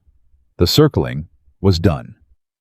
He had tried to burn her husband alive not 2 days after she'd caught him in her own house with her sleeping down the hall. He was not waiting for Friday. He was not waiting for anything. "How lucky," Clara said, "that I woke." "How lucky?" Blackwood agreed softly. "I'm a light sleeper, Mr. Blackwood." She held his gaze and did not let it drop. "I've grown lighter still these last 2 days. I hardly sleep at all anymore. I find I lie awake listening to the house, to every door, every footstep." She let that land. You'd be surprised how much a person hears lying awake in the dark, what comes and goes, who walks the passages at night when they think the whole world's asleep. The horror on his face did not so much as flicker. He was too good for that. But something moved behind it, a reassessment, a recalculation. She had just told him in words no one else in that smoke-choked passage would understand, that she'd been watching, that she'd keep watching, that he'd not get another quiet chance at the man in the night. "You must be exhausted," Blackwood said gently. "A wife who doesn't sleep, that can't be good for you. That can't be good for you at all." He rose, brushing soot from his knees. "You want to take care of yourself, Mrs. Carter. A body that doesn't rest well. That's how accidents happen. He looked down at the fallen lamp, the burned oil. As we've all seen tonight. And he walked away down the smoking passage, giving orders as he went. See the master to another room. Fetch the doctor. No, not Ashby. Ashby seems to have left the district fetch. Someone from town, the very picture of the steady man taking charge in a crisis. The man everyone loved. The man no one would ever suspect. Clara stayed on the floor with Nathaniel until the servants came to carry him. And as they lifted him, he caught her wrist with a strength she wouldn't have thought was in him. "He did this," Nathaniel whispered. His eyes were wild, but they were clear, clearer than she'd seen them burned clean by terror. "There was no lamp. Clara, you took the lamp away. I remember. There was no lamp in my room." "I know," she whispered back. "He tried to burn me alive, in my own bed. Thomas. Thomas held me when I was a boy, and my parents died. Thomas!" His voice broke entirely. "How does a man do that? How does a man hold you while you weep and plot your murder in the same breath? How?" "Because he stopped seeing you as a person a long time ago," Clara said softly, holding his burning gaze. "He sees a fortune with your name on it. That's all you've been to him for years. Not a friend. A door standing between him and everything he wants. And tonight, he tried to knock the door down because I've made it too dangerous to pick the lock." She squeezed his hand. "But listen to me, Nathaniel. Listen. He failed. You're alive. You're breathing. And he's shown his hand he can't play the patient poisoner anymore. He's had to move openly, and men who move openly make mistakes. He's more dangerous now, yes, but he's also more desperate. And desperate men are careless. We're closer than we were an hour ago. Do you hear me? We're closer." They carried him away to a far room, and Clara had the servants bolt the door from inside and sat in the chair by his bed, with her father's medicine chest at her feet. And she did not sleep, and near dawn Nathaniel finally did, and she watched the gray light come up on his gaunt, soot-streaked sleeping face, and felt something turn over in her chest that had nothing to do with the plan. Nothing to do with the poison, or the fire, or the books.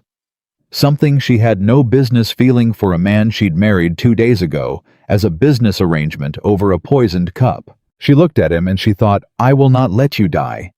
Not because I bargained for it, not because it's my duty, but because you laughed last night one broken, rusty laugh, and it was the first true thing you'd done in 2 years, and I want to hear it again. I want to hear what your laugh sounds like when you've forgotten you were ever dying. And I mean to live long enough to hear it." Morning came, the last Friday of the month, and Clara stood at the window of the far room and watched Thomas Blackwood ride out through the gates, off to the county seat, off to his banking, leaving the study empty behind him for the first time in a month. "He's gone," she said quietly. "Now, Nathaniel. It has to be now. While he's away, we read his books, and we find the why." Nathaniel struggled up against his pillows. He was weak, but his eyes had that new clearness in them, the fire's terrible gift. "The study cabinet's locked. He carries the only key." "He carries a key," Clara said, drawing her thin steel probe from her sleeve, the same one that had opened his bedroom door 2 nights before. "Locks and I are old acquaintances. Can you walk lean on me? You need to be there. They're your books, your accounts, your land. I can find the lie in the sums, but only you'll know which truths they were told to hide." She held out her arm to him. "Come, let's go read what your dearest friend didn't want you to see." And so while their enemy rode away toward the county seat, believing his house cowed and his crime buried in smoke, the dying man and the healer's daughter made their slow way together down the corridor toward the locked study, toward the account books, toward the buried why. Nathaniel's arm around Clara's shoulders, Clara's steel probe glinting in her hand, and neither of them yet knowing that what they were about to find in those ledgers was worse, far worse than either had dared to guess. The study door opened under Clara's hands. The cabinet lock gave a moment later. And there, ranged on the shelf in their neat leather rows, sat 2 years of Thomas Blackwood's secrets waiting to be read. Clara lifted down the first ledger and opened it and began. The sums did not add up, and it did not take Clara long to see it. She had been reading ledgers since she was a girl, keeping her father's poor accounts by candlelight, and a book of numbers spoke to her, the way a body spoke to her. She could feel where the sickness was before she could name it. And this book was sick. She turned the pages faster, her finger running down the columns, and the wrongness of it grew and grew until she had to set the ledger flat on the desk and press her hand against her mouth. "What is it?" Nathaniel said from the chair she'd eased him into. "What do you see? Tell me." "Loans," Clara said. "Nathaniel, these are loans. Against the estate, against your land." She turned the ledger toward him, though he couldn't read the figures pointing anyway, needing him to see the shape of it. "Here, and here, and here. He's been borrowing money, a great deal of money, and putting up Carter land as the surety. Your land. As if it were his to pledge." "That's not possible." Nathaniel's voice had gone hoarse.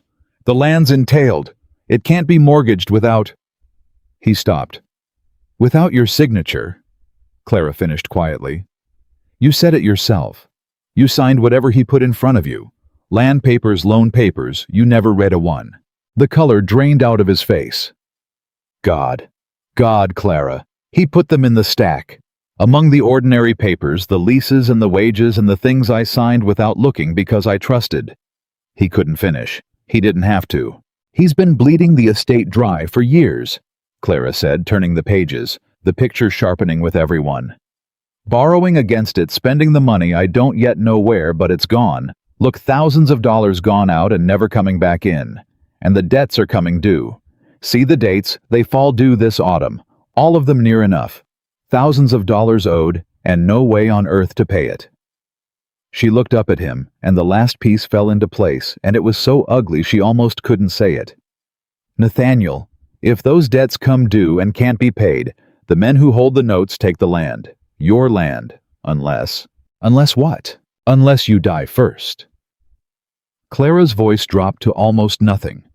"You said if you die without an heir, the estate is held in trust, administered by the steward, settled among your scattered cousins over years. Years, Nathaniel, slow, tangled. Cousins in 3 counties. No one paying attention, no one who understands the accounts, but the man who kept them.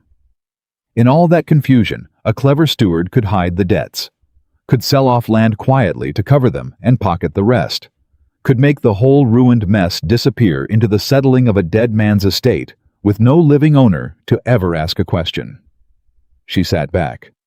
"But a living owner with a young wife, a wife who reads ledgers, that owner would find the debts. This month maybe, next month. And when you found them, you'd have had him hanged.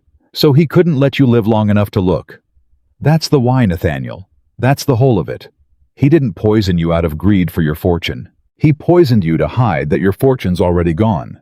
You've been dying for 2 years to cover the fact that Thomas Blackwood spent your inheritance and gambled your land and can only survive if you're in the ground before the reckoning comes."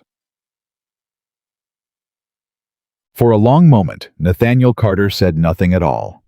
He sat in the chair with the fire's soot still gray in the creases of his hands and stared at the ledger.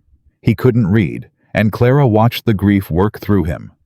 Not the clean grief of a death, but the fouler grief of learning that a love you'd built your whole life on had been a lie the entire time. 30 years, he said at last. "I have known that man 30 years. He carried me out of my father's funeral because my legs wouldn't hold me. He sat up with me the night my mother died. His voice cracked, and he let it. And the whole time he was what waiting calculating was. There ever a moment it was real? Was there one single day in 30 years he actually— "I don't know," Clara said gently. "Maybe there was. Maybe he told himself he loved you right up until the day the money ran out, and he had to choose between you and the noose. Men are good at lying to themselves. Nathaniel better than they are at lying to anyone else. But it doesn't matter now. Whatever he was to you, once, this is what he is today. A man who tried to burn you in your bed last night. You can grieve the friend you thought you had. You've earned that. but grieve him later. Right now we hold the thing that hangs him, and we have to be quick, because he'll be home by dark." Nathaniel dragged the back of his hand across his eyes, and God bless him, pulled himself together. "Tell me what to do. We need copies." Clara was already pulling paper from the desk, sharpening a quill with quick strokes of a penknife. "The ledgers themselves we can't take, he'd know the moment he opened the cabinet. But we can copy the worst of it. The loan entries, the dates, the amounts. Enough that if the books should vanish, we've still got the proof in our own hand." She pressed the quill into his fingers. "You write. Your hand, your accounts. No one can say a servant forged it. I'll read them out and watch the door. Quick as you can." And so they worked, the two of them, in the study of the man who meant to kill them.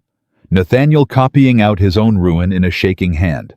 Clara reading the figures low and fast and glancing every few breaths at the window, watching the road. The debts marched down the page. Alone here against the north fields. Alone there against the mill. And then Clara turned a page and stopped, and her voice stopped with her. "What?" Nathaniel said. "What is it? There's a name here." Clara bent close over the ledger. "The loans, they're not from a bank. Not most of them. They're from a man. The same name over and over, the man who's been lending Blackwood the money against your land." She looked up slowly. "Josiah Merrick." The name meant nothing to Nathaniel. She saw it in his face. But it meant everything to Clara, and it hit her so hard she had to put a hand on the desk to steady herself. "Clara." "Merrick," she whispered. "The Merricks. Nathaniel, that's the family. The one I told you about. The wealthy family from my part of the county, the ones who came to my father to save their boy, and then destroyed him for it. Josiah Merrick was the father, the one who ruined my father to keep from owing a debt to a common apothecary." Her voice was shaking now. "He's the money behind Blackwood. He's the one holding all these notes on your land. Josiah Merrick." Nathaniel stared at her. The same man who killed my father, as sure as if he'd used a knife." Clara sat down hard in the other chair. Her mind was reeling, trying to fit it together, and the shape it made was almost too much to hold. "Nathaniel, this isn't chance. It can't be. The man who ruined my family holding the debts on the estate I married into. No. There's a thread here I'm not seeing yet. A reason, something." She pressed her hands to her temples. "The matchmaker. The one who sent Blackwood my name. Who was she? How did Blackwood come to send for me of all the poor women in Virginia, me the daughter of the man Josiah Merrick destroyed?" The question hung between them, and neither had an answer, and the not knowing of it was a cold thing crawling up Clara's spine. "You think," Nathaniel said slowly, "that they chose you. On purpose.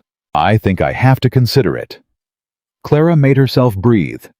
"Think how it looks from their side, Nathaniel. Blackwood needs a bride for you, no wait. That's wrong. Blackwood didn't want you to have a bride. A bride's the last thing he wanted. A bride gives you an heir, protects the estate, ruins his whole plan. So why—" She stopped. Her breath caught. "Unless the bride wasn't his idea, it was yours. You decided to marry to protect the land from the vultures. You told me that yourself. And once you'd decided, once he couldn't stop you, he made sure the bride was one he could use. One with no family to ask questions. One already ruined, already hated by the rich, already easy to blame. One that Josiah Merrick, who knew exactly who I was, could point Blackwood toward and say her. Bring that one. If the girl makes trouble, we'll have her painted a fraud before she opens her mouth because half the county already believes her father was one." Clara's voice had gone hollow. "They didn't pick me in spite of who I am. They picked me because of who I am. I was meant to be the perfect scapegoat. The poisoner's daughter who poisons the dying husband she married for money. They had my story written before I ever walked through your door." The silence in the study was total. "Then last night," Nathaniel said very quietly, "when you knocked the cup from my hand, I ruined it," Clara breathed. "The whole design. I was supposed to be the fool who let you die and took the blame. Instead, I saved you in front of the entire county, and smelled the poison and pointed at their doctor. I turned their scapegoat into a witness. No wonder Blackwood looked at that wine like a man doing arithmetic. He wasn't just afraid I'd caught him. He was watching his entire plan, years of it, come apart in a single second, because the girl they'd chosen to be stupid turned out not to be. A short, disbelieving breath escaped her. They picked the daughter of the best poisons man in Virginia to poison a man in front of, and never once stopped to think she'd know the smell. And despite everything, despite the fire, the debts, the ruin, Nathaniel Carter let out that broken, rusty laugh again, the second one she'd ever heard from him. "They outsmarted themselves," he said. "They outsmarted themselves," Clara agreed. "But Nathaniel, don't mistake it. This makes them more dangerous, not less. It's not just Blackwood anymore. It's Blackwood and Josiah Merrick both, and Merrick is richer than you ever were, and holds every note on your land and has a grudge against my blood 10 years old. 2 of them. And when Merrick learns his scapegoats become a witness, if he doesn't know already, he won't sit in another county and wait. He'll come. Men like that always come to protect their money." She began stacking the copied pages, hands moving fast. "We have to finish here and get out before Blackwood's back. And then we have to decide tonight what we do with what we've found. Because we can't just accuse them. His word and Merrick's against ours, a healer's girl and a sick man everyone thinks is dying and half mad. We need to bring this before the law in a way they can't buy or bury." "The county magistrate," Nathaniel said. "Judge Holloway. He's an honest man, or he was when my father was alive. He knew my father well." "Then Judge Holloway is where this ends," Clara said. "But not yet. Not till we've got every piece nailed down so tight that not all of Merrick's money can pry it loose.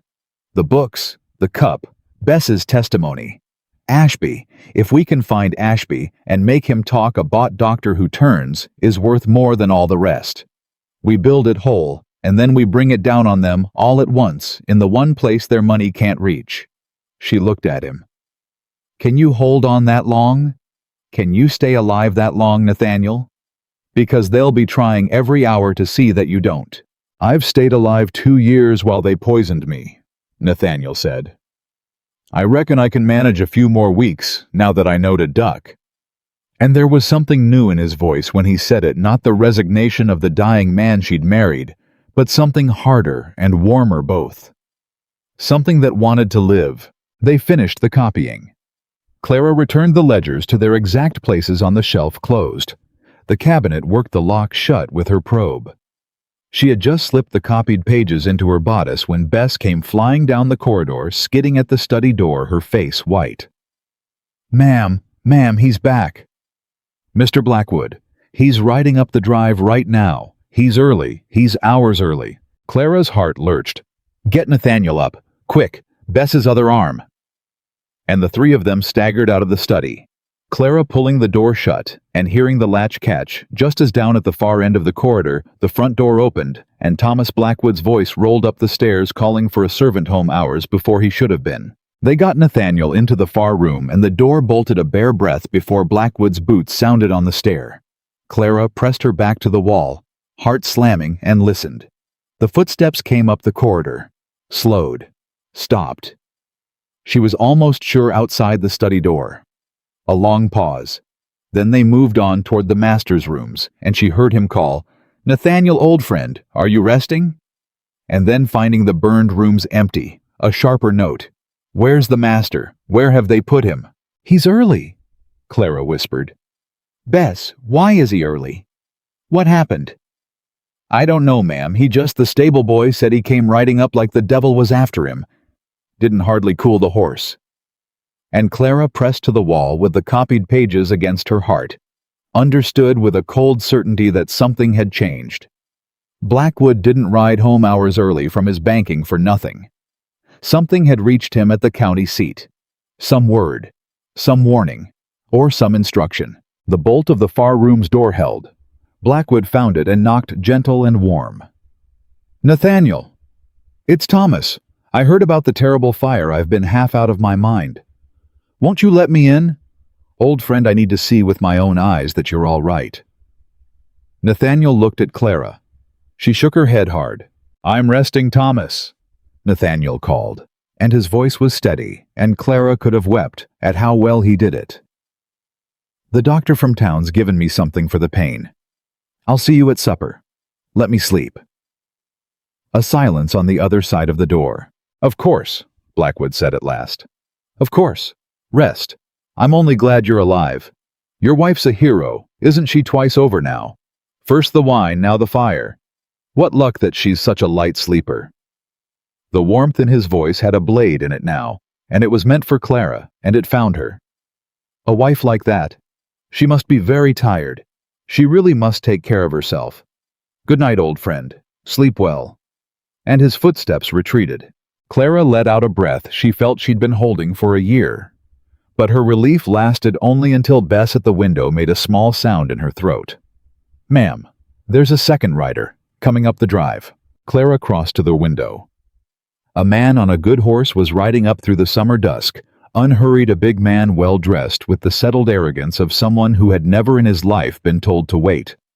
Even at a distance, even in the failing light, something about the set of him turned Clara's stomach over. Who is that? Nathaniel asked from the bed. Clara watched the rider come, watched a servant run out to take his horse, watched Blackwood himself appear at the door below, hurrying down the steps to greet the man with an eagerness he'd shown no guest at the wedding. And she watched the two of them clasp hands like conspirators and turn and go inside together.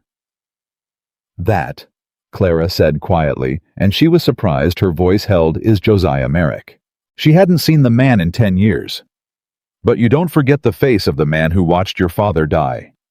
She'd been 16, standing in the road outside their shuttered shop, and Josiah Merrick had ridden past in just that unhurried way and looked down at her family's ruin and not so much as slowed his horse. She would know that face in her grave. He's come, she said. Merrick's come. He got word his plan's gone wrong and he's ridden here himself to see it put right. She turned from the window. Nathaniel, listen to me, and listen well. Everything's changed now. It's not weeks we have. It's not days. Both of them are under this roof tonight, and both of them know the only thing standing between them and the noose is you drawing breath. They'll not wait. They can't afford to. They'll move tonight. Then we move first, Nathaniel said. He was struggling to sit up, and there was iron in it. We go to the magistrate, tonight, right now. We can't. Look at you. You can barely stand, and it's a 2-hour ride to Holloway's in the dark, and they'd see us go and ride us down on the road, and who'd believe a story told by a fugitive fleeing his own house at midnight? Clara pressed her hands flat on the bed and made herself think fast the way the poor learn to think when there's no second chance. No, we can't run, and we can't fight them, not 2 rich men and all their people. So we do the only thing left. We're smarter than them. We've been smarter than them from the start. That's the one edge we've got, the only one, and we press it.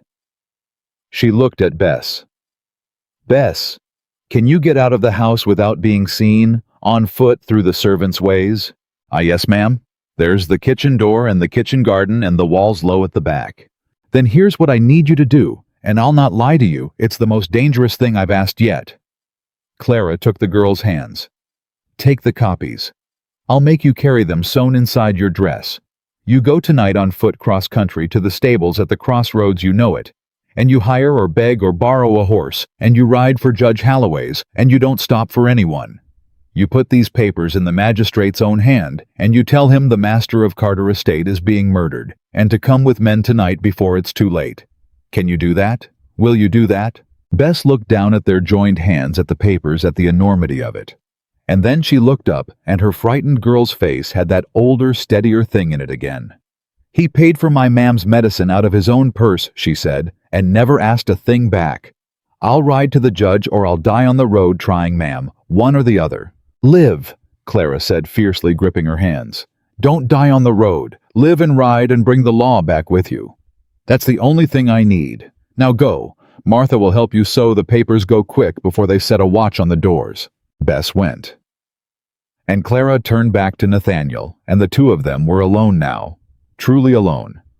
A sick man and a healer's daughter in a bolted room in a house that held 2 men who wanted them dead, and all the servants and money those men could command. And us? Nathaniel asked. What do we do while a kitchen girl rides for our lives? We stay alive till morning, Clara said. That's all. That's everything. We bolt this door and we let no one in. No one, Nathaniel. Not a servant with supper. Not a doctor with medicine. Not Blackwood weeping at the door, swearing love no one but me. And we wait for the law.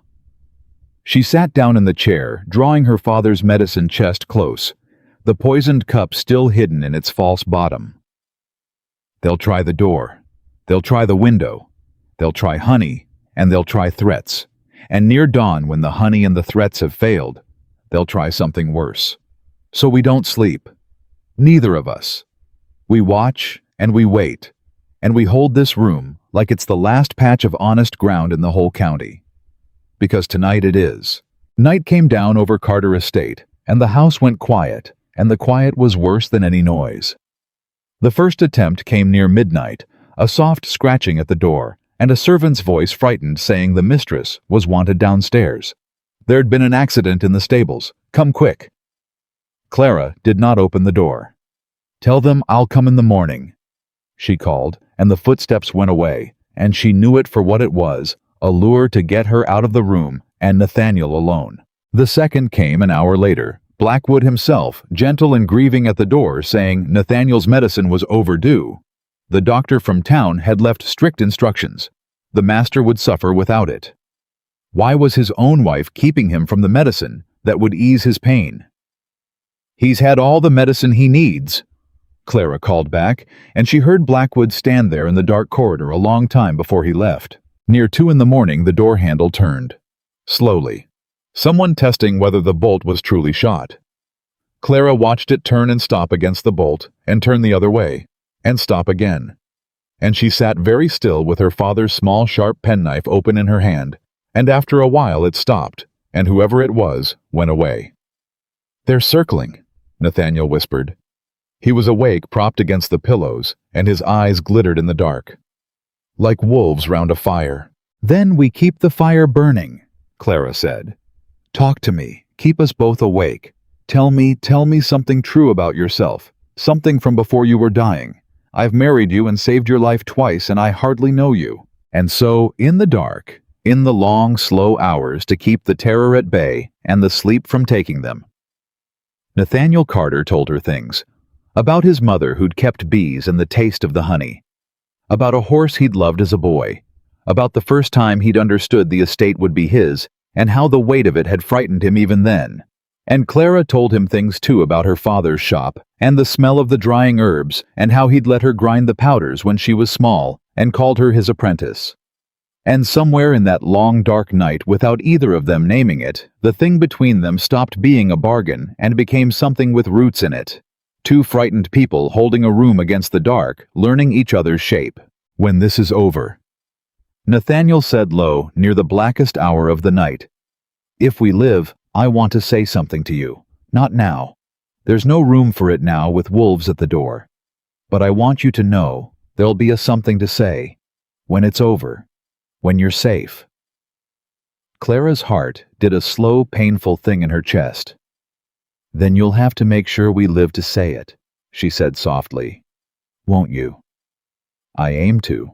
And then from somewhere below in the sleeping house, there came a sound that froze them both. A scream. A woman's scream cut short. Clara was on her feet before it finished. Bess. Was it Bess? Had they caught her? Had she never gotten out at all? Don't, Nathaniel breathed. Clara, don't. It's a lure. It's another lure to draw you out.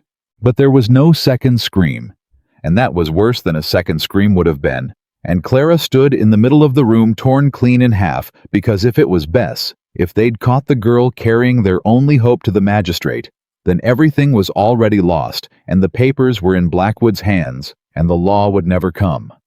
And if it was a lure, then opening that door was death. She stood frozen, her hand on the bolt, and did not know for the first time in this whole terrible ordeal, did not know which way saved them, and which way damned them. And then a voice came at the door. Not Blackwood's, not a servant's. A new voice. A big, smooth, arrogant voice. A voice she had heard once 10 years ago on a road outside a shuttered shop and never forgotten. Mrs. Carter. Josiah Merrick's voice, warm as poured cream, terrible as a grave. Or should I say Miss Whitmore? Yes, I know exactly who you are, girl.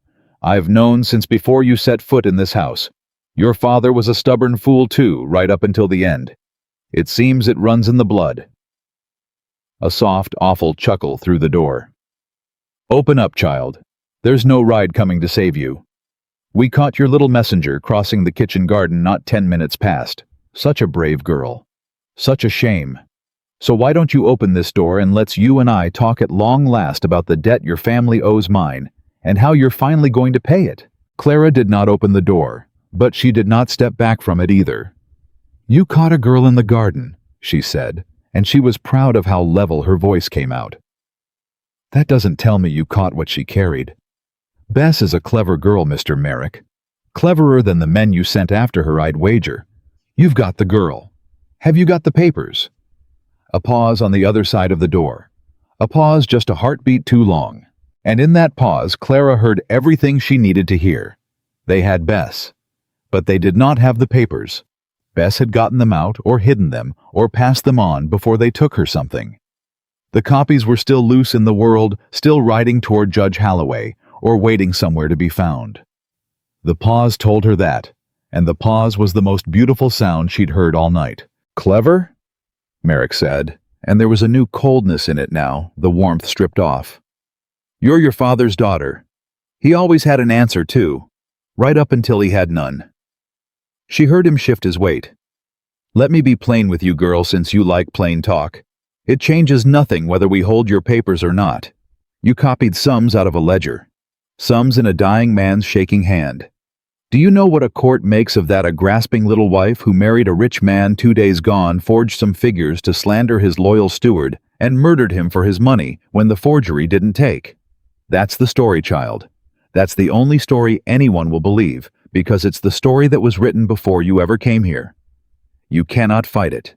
You were never meant to fight it. You were meant to hang for it.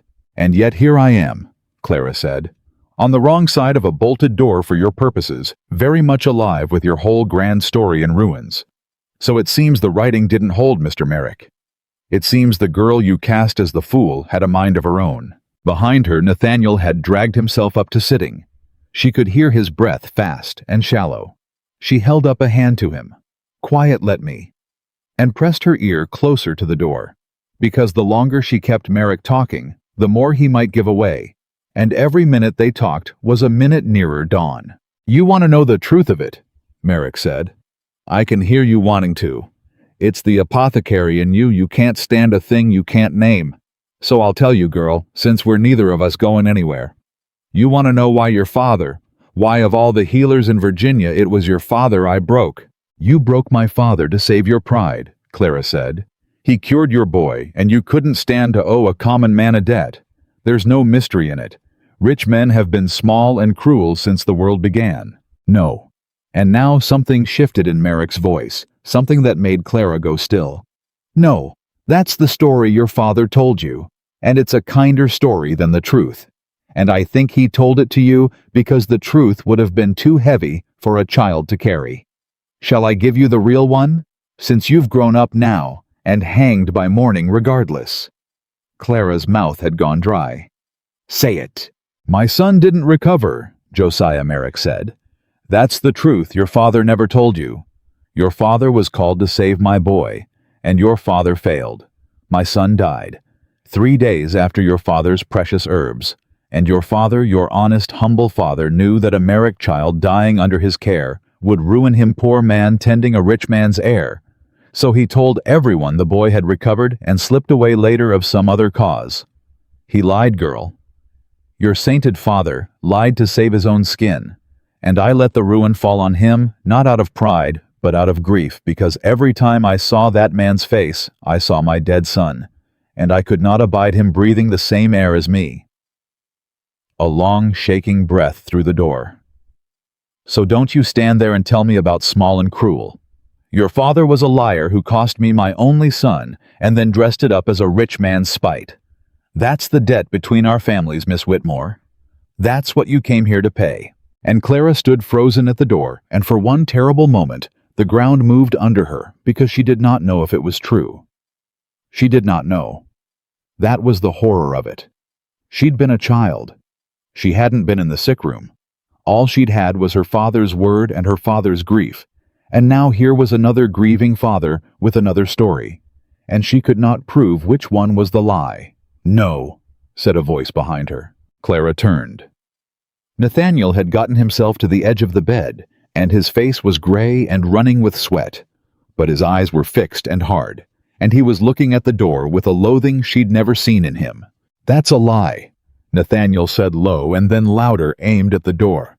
"That's a lie, Merrick, and I can prove it because I remember. I remember your son. Everyone in 3 counties remembers your son. Daniel Merrick. He didn't die of any fever. He grew up. He grew up and he went west to Kentucky over some quarrel with you about money. His money that you wouldn't give him, and the whole county knew it because you disowned him from the courthouse steps and swore his name would never be spoken in your house again." Nathaniel's voice was gathering strength off pure fury. "Your boy didn't die under an apothecary's care. He lived and he saw what you were, and he left you, and you couldn't bear it. So don't you dare stand at my wife's door and tell her that her father killed a boy who was alive and grown and gone. You disgusting old man. You'd rewrite a dead honest man into a murderer to spare yourself one moment's discomfort at his daughter's door." The silence from the corridor was absolute, and Clara, hearing it, feeling the truth of it land, felt the ground come back solid under her feet, and felt on top of the relief, a fury of her own so pure and so clean, it burned away the last of her fear. "You almost had me," she said to the door, and her voice did not shake at all now. "For one moment, you almost had me doubting my own father. That's your gift, isn't it, Mr. Merrick? Not money. Not even cruelty. It's the lie. You take a true thing, and you twist it just enough that a person can't be sure anymore. And in that little space of not being sure, you do your work. That's how you got Blackwood. That's how you've gotten everyone. You find the seam of doubt in a person, and you drive your wedge into it." She pressed her palm flat against the door as though she could push him back through it. "Well, not me. Not tonight. My father was an honest man who cured your living son and got called a liar for his trouble by a bitter old man who couldn't forgive the boy for leaving. I know that now, bone deep, and there's no story you can tell that'll move it. So you can stop talking, Josiah Merrick. There's nothing behind this door for you to twist." "You stupid girl," Merrick said, and now at last the smoothness was entirely gone, and what was underneath was ugly and old and full of hate. "You think you've won something. You think knowing the truth saves you. Nothing saves you. You're in a bolted room in a house that's mine. Do you understand? I hold every note on this land. I own the ground you're standing on in all but name, and there is no law within 20 miles, and no one is coming. And when the sun comes up, you and that walking corpse you married will both be dead of the fire that so tragically finished the job the first one started. 2 more bodies in a burned house. Who's to say otherwise? A cook, a stable boy, who listens to them." His voice dropped. "Blackwood, break the door." And a great weight hit the door, and the whole frame shuddered. Clara leapt back. The bolt held for now, but she heard the wood groan, and she knew it would not hold long, not against Blackwood's shoulder, and whatever men Merrick had brought. And her mind raced and found nothing. No weapon, no escape. 1 high window and a sick man who could barely stand. The door shook again. A crack ran up the frame. "Nathaniel," Clara said fast and low. "The window, how far down?" "Too far." "And I can't, Clara, I can't climb. Look at me. I'd only slow you." He caught her arm. "Go. Out the window, down the drain pipe, whatever there is. You can make it. Go and live and bring them the truth after. But go. I'm not leaving you." She said it flat final and pulled her arm free and turned to face the shuddering door. "Do you hear me? I did not knock a poisoned cup out of your hand and drag you out of a fire and hold this room all night to jump out a window and leave you to burn. We live together, or we don't at all. That's the bargain now. That's the only bargain I'll take. The door cracked again, a long splintering sound, the bolt plate tearing half out of the frame. One more blow. Maybe two. And Clara, out of plans, out of time, did the only thing left to her. She reached down into her father's medicine chest, into the false bottom, and drew out not the cup, but the small stoppered vials ranged beside it. The dangerous things, the ones she'd carried out of her father's shop and never thought she'd use. And she thought wildly of a dozen desperate things, of throwing lie, of blinding them, of the door burst open. Thomas Blackwood stood in the broken frame, breathing hard, and behind him in the corridor stood Josiah Merrick, and behind Merrick, two hard-faced men. Clara didn't know, hired men with the flat eyes of people paid not to ask questions. 4 of them. 4 men against a healer and a dying man. For a moment, nobody moved. Blackwood looked at Clara standing between the doorway and the bed, between the 4 of them, and the man she'd sworn to protect, with her father's little vials clutched in her fist, and her chin up, and no fear in her face that she'd let them see. "Get out of the way, girl," Blackwood said. He sounded tired, almost sad. "This was never about you. You walked into it, that's all. Step aside and I don't know. Maybe there's a road where you walk out of this, but not if you stand in front of him." "There's no road where I walk out of this," Clara said. "You'll not leave a witness, Thomas. We both know that. So don't insult us both by pretending mercy. If I step aside, you kill him, and then you kill me, and you tell the county the fire did it. The only difference between stepping aside and standing here is whether I die on my feet or on my knees." She tightened her grip on the vials. "And I've watched too many good people die on their knees. I'll take my feet." Something crossed Blackwood's face. Some last flicker of the man he might once have been 30 years ago, before the money ran out, and the choices narrowed to a rope or a friend's murder. And Nathaniel from the bed spoke to him, not to Merrick, not to the hired men, but straight to Thomas Blackwood, the friend of 30 years. "Thomas." Nathaniel's voice was quiet and wrecked. "Look at me. You carried me out of my father's funeral. Do you remember? My legs wouldn't hold me, and you put your arm around me, and you carried me out into the air, and you said, I've got you, Nate. I've got you. You're not alone." His voice cracked wide open. Was that a lie too? All of it, every kindness, 30 years of it, was there one true minute in it, or were you already counting my acres over my dead father's grave? Obeyed. Blackwood's jaw worked. For a long moment he didn't answer, and Clara watched Josiah Merrick's face darken behind him, watch the old man's patience run out. "It wasn't a lie," Blackwood said finally, and his voice was hoarse. "That's the God help me, Nate, that's the worst of it. It wasn't a lie. I did love you. I do. I've hated every single day of this for 2 years. Do you understand? I've been sick with it. He stopped and swallowed, and when he went on, his voice had gone dead and flat, the voice of a man reciting a thing he'd told himself 1,000 nights. "But I owed money I couldn't pay. I made bad choices and then worse ones to cover the bad ones, and I put your land up because it was there. And by the time I understood what I'd done, it was too late to undo, and it was your life or mine. Nate, it was you in the ground or me on the gallows. And a man chooses himself. In the end, every man chooses himself. I told myself you were dying anyway. I told myself it was mercy making it quick and quiet instead of—" "Enough!" Merrick snapped. "Enough sniveling. Do it, Blackwood, or by God, I'll have my men do it, and you with them. You think you can back out now?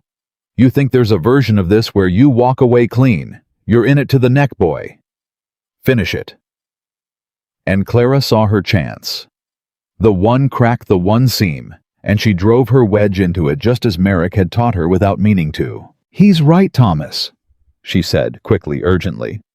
"Merrick's right that you're in it to the neck, but he's lying about the rest the way he lies about everything. Listen to me. Once Nathaniel's dead, what happens to you? Think. You said it. It's your life or Nathaniel's. But Merrick holds every note. The moment Nathaniel's in the ground, the land's tangled in a trust, and Merrick calls in the debts and takes it all, and you, Thomas, you're a steward who murdered his master, the only man alive who can hang Merrick for planning it. Do you think he lets you live 1 hour past when you've stopped being useful? You're not his partner.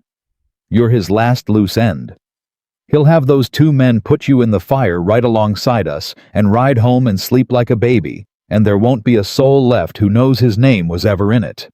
She was talking fast, faster, hammering it home. You've killed for him for 2 years, and he's going to kill you the second the killing's done. That's who you sold your friend to Thomas. Look at his face. Look at it and tell me I'm wrong. Blackwood looked, and Josiah Merrick's face for just one instant, one fatal instant, gave it away. The old man couldn't help it. The flicker of contempt. The flicker of course you fool. What did you think? It crossed his features before he could master them, and Thomas Blackwood, who had spent 30 years reading, men saw it plain. The room went very still. You were going to kill me too, Blackwood said slowly to Merrick. Not a question. Don't be absurd, Merrick said, but it came a half-second too late, and they all heard it. You were. Blackwood's voice was strange, now hollow, a man watching the floor open under his own feet. Of course you were. I've been so stupid. I damned myself for you. I murdered the only friend I ever had, an inch at a time, for 2 years, and hated myself every day, and you were always going to put me in the ground the moment it was done. A terrible laugh broke out of him. She's had you figured for 10 minutes, and I couldn't see it in 10 years. Blackwood, Merrick said, low and dangerous. Whatever she's put in your head, you finish this, or my men finish you first. Right now. Choose. And there it was. The whole thing balanced on the edge of a knife, 4 men and a broken door and a dying man and a healer's daughter with a fistful of vials, and the balance sitting entirely on which way a ruined man decided to fall. You're right, Blackwood said to Merrick. I do have to choose. And he turned and drove his shoulder, not into the room, but into Josiah Merrick, slamming the old man back against the corridor wall, and roared to the 2 hired men.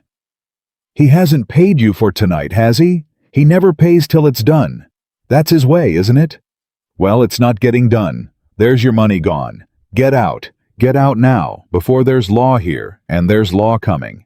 I promise you, there's law coming. Get out. And you were never here. The 2 hired men looked at each other. Hired men have a keen sense for a job gone bad, and this one had gone very bad, and there was no money in a dead employer being crushed against a wall by a raving steward. They ran. Their boots pounded down the stairs and out into the dark, and they were gone. And Josiah Merrick, pinned and purpling and shaking with rage, hissed, "You'll hang for this, Blackwood. You'll hang beside me. You've got nothing, nothing. It's your word against." "It's not his word," Clara said. "It's the cup." Merrick went still. "The wedding cup," Clara said, and she reached down into her father's chest and drew it out. At last, the old Carter silver, the swallow of poisoned wine still dark in the bottom of it. The one Blackwood hid in his rooms and couldn't account for. The one I took the first night. It's been in my keeping the whole time, gentlemen, through the fire, through the lures, through all of it. The poison's still in it. Any doctor in the state can test it. And there's the ledgers in Nathaniel's own hand, showing your loans, your notes, your name on every debt. And there's Ashby, who'll talk the moment the law offers him his neck, instead of the noose-bought doctors always talk. And there's Bess, whom your men caught but did not silence, and who got the papers out before they did. She looked from Merrick to Blackwood and back. You built your whole design on the idea that no one would ever believe the poor. A cook, a kitchen girl, a healer's daughter. You never once imagined we'd be the ones holding the proof at the end. But that's the thing you rich men never learn. You're so busy not looking at us that you never see us take the very rope you meant for our necks and braid it into one that fits yours. And from below, faint at first and then unmistakable, came the sound of hooves. Many hooves. Riders coming up the drive at a hard gallop in the last dark before dawn, and a voice. Bess's voice, high and breathless and triumphant, crying out, "Up here! Up the stairs! The master's rooms, hurry!" They're all up here. Bess had lived. Bess had ridden, and she'd brought the law with her after all. Judge Holloway came up the stairs with 6 armed men behind him and a lantern in his fist. A big, grim old man in a nightcoat thrown on over his shirt, and he took in the broken door and the pinned Merrick and the wrecked steward and the dying man on the bed and the healer's girl standing guard with a silver cup in one hand and a fistful of vials in the other, and his face went through a great many things very fast. Somebody, Judge Holloway said in a voice like a dropped anvil, had best explain to me in small words why I've been dragged out of my bed at 4 a.m. by a kitchen girl carrying a sheaf of loan papers and a story about murder, and why Josiah Merrick is being held against my wall by Nathaniel Carter's steward. I'll explain it, Nathaniel said from the bed. Every head turned. He had pulled himself upright against the headboard, and he was gray and shaking and half dead. But his voice, when it came, carried across the room with all the weight of the Carter name behind it, the name his father had carried, and his father's father. A name that meant something in this county still. Franklin, Nathaniel said, and Clara understood it was the judge's Christian name, that these 2 men were old acquaintances, that here at last was a thread of the world Merrick's money could not simply buy. Franklin Holloway, you knew my father. You stood up at my christening, so you know I'm not a man who raves. Look at me and know that what I'm about to tell you is true, though it'll sound like a penny dreadful. He drew a breath that rattled in his chest. For 2 years these 2 men have been murdering me, slowly, with poison in my medicine mixed by a doctor they bought, because this one, a nod at Merrick, holds secret notes on my land that my steward here signed away behind my back, and if the debts come due while I'm alive to see them, they both hang for it. So they arranged for me to die first, and to die looking like nature, and they arranged a bride to take the blame, the daughter of a man Merrick ruined years ago, so the county would believe her a poisoner before she spoke a word. His hand found Clara's and gripped it, and did not let go. But they chose wrong. They chose the one woman in Virginia who could smell the poison in the cup. She caught them. She spent 3 days and 3 nights keeping me alive with wolves at the door, and she's got the proof in her hand, this minute. The poisoned cup, the ledgers, all of it. So, no Franklin. I'm not raving. I'm the soberest man in this room. And I'm asking you on my father's name and yours to arrest these 2 for the attempted murder of me and mine before they think of some new way to wriggle free. The room held its breath. Judge Holloway looked at the cup in Clara's hand a long time. He looked at the loan papers Bess had thrust at him on the drive, still crushed in his fist. He looked at Josiah Merrick, whom he had known and disliked for 40 years, and at Thomas Blackwood, whose face told its own whole confession. And he looked last and longest at Nathaniel Carter, the boy he'd stood up for at a christening gray and dying, and holding a healer girl's hand, like it was the last rope over a cliff. Josiah, Holloway said heavily, have you anything to say? Every word of it is the raving of a grasping girl and a sick man she's turned against his oldest friends. Merrick said, and his voice had found its smoothness again. Oh, he was good. He was so good even now. There's no proof of a thing. Loan papers between gentlemen. A cup a hysterical woman claims is poisoned. Test your cup, Franklin. Test it. You'll find wine, and you'll have dragged the name of the richest man in the county through the... We'll test the cup, Holloway agreed. We'll test it tonight. And if it's only wine, Josiah, you'll have my apology on my knees. He turned to his men. And if it's not, if that girl's right, then God have mercy on you, because I won't. Take them both. Bind them. We'll settle the rest before the law in the daylight, where everyone can see it done proper. And it was done. They bound Josiah Merrick, who cursed them all, with a viciousness that stripped the last of the gentlemen off him, and showed the county exactly what had been underneath the whole time.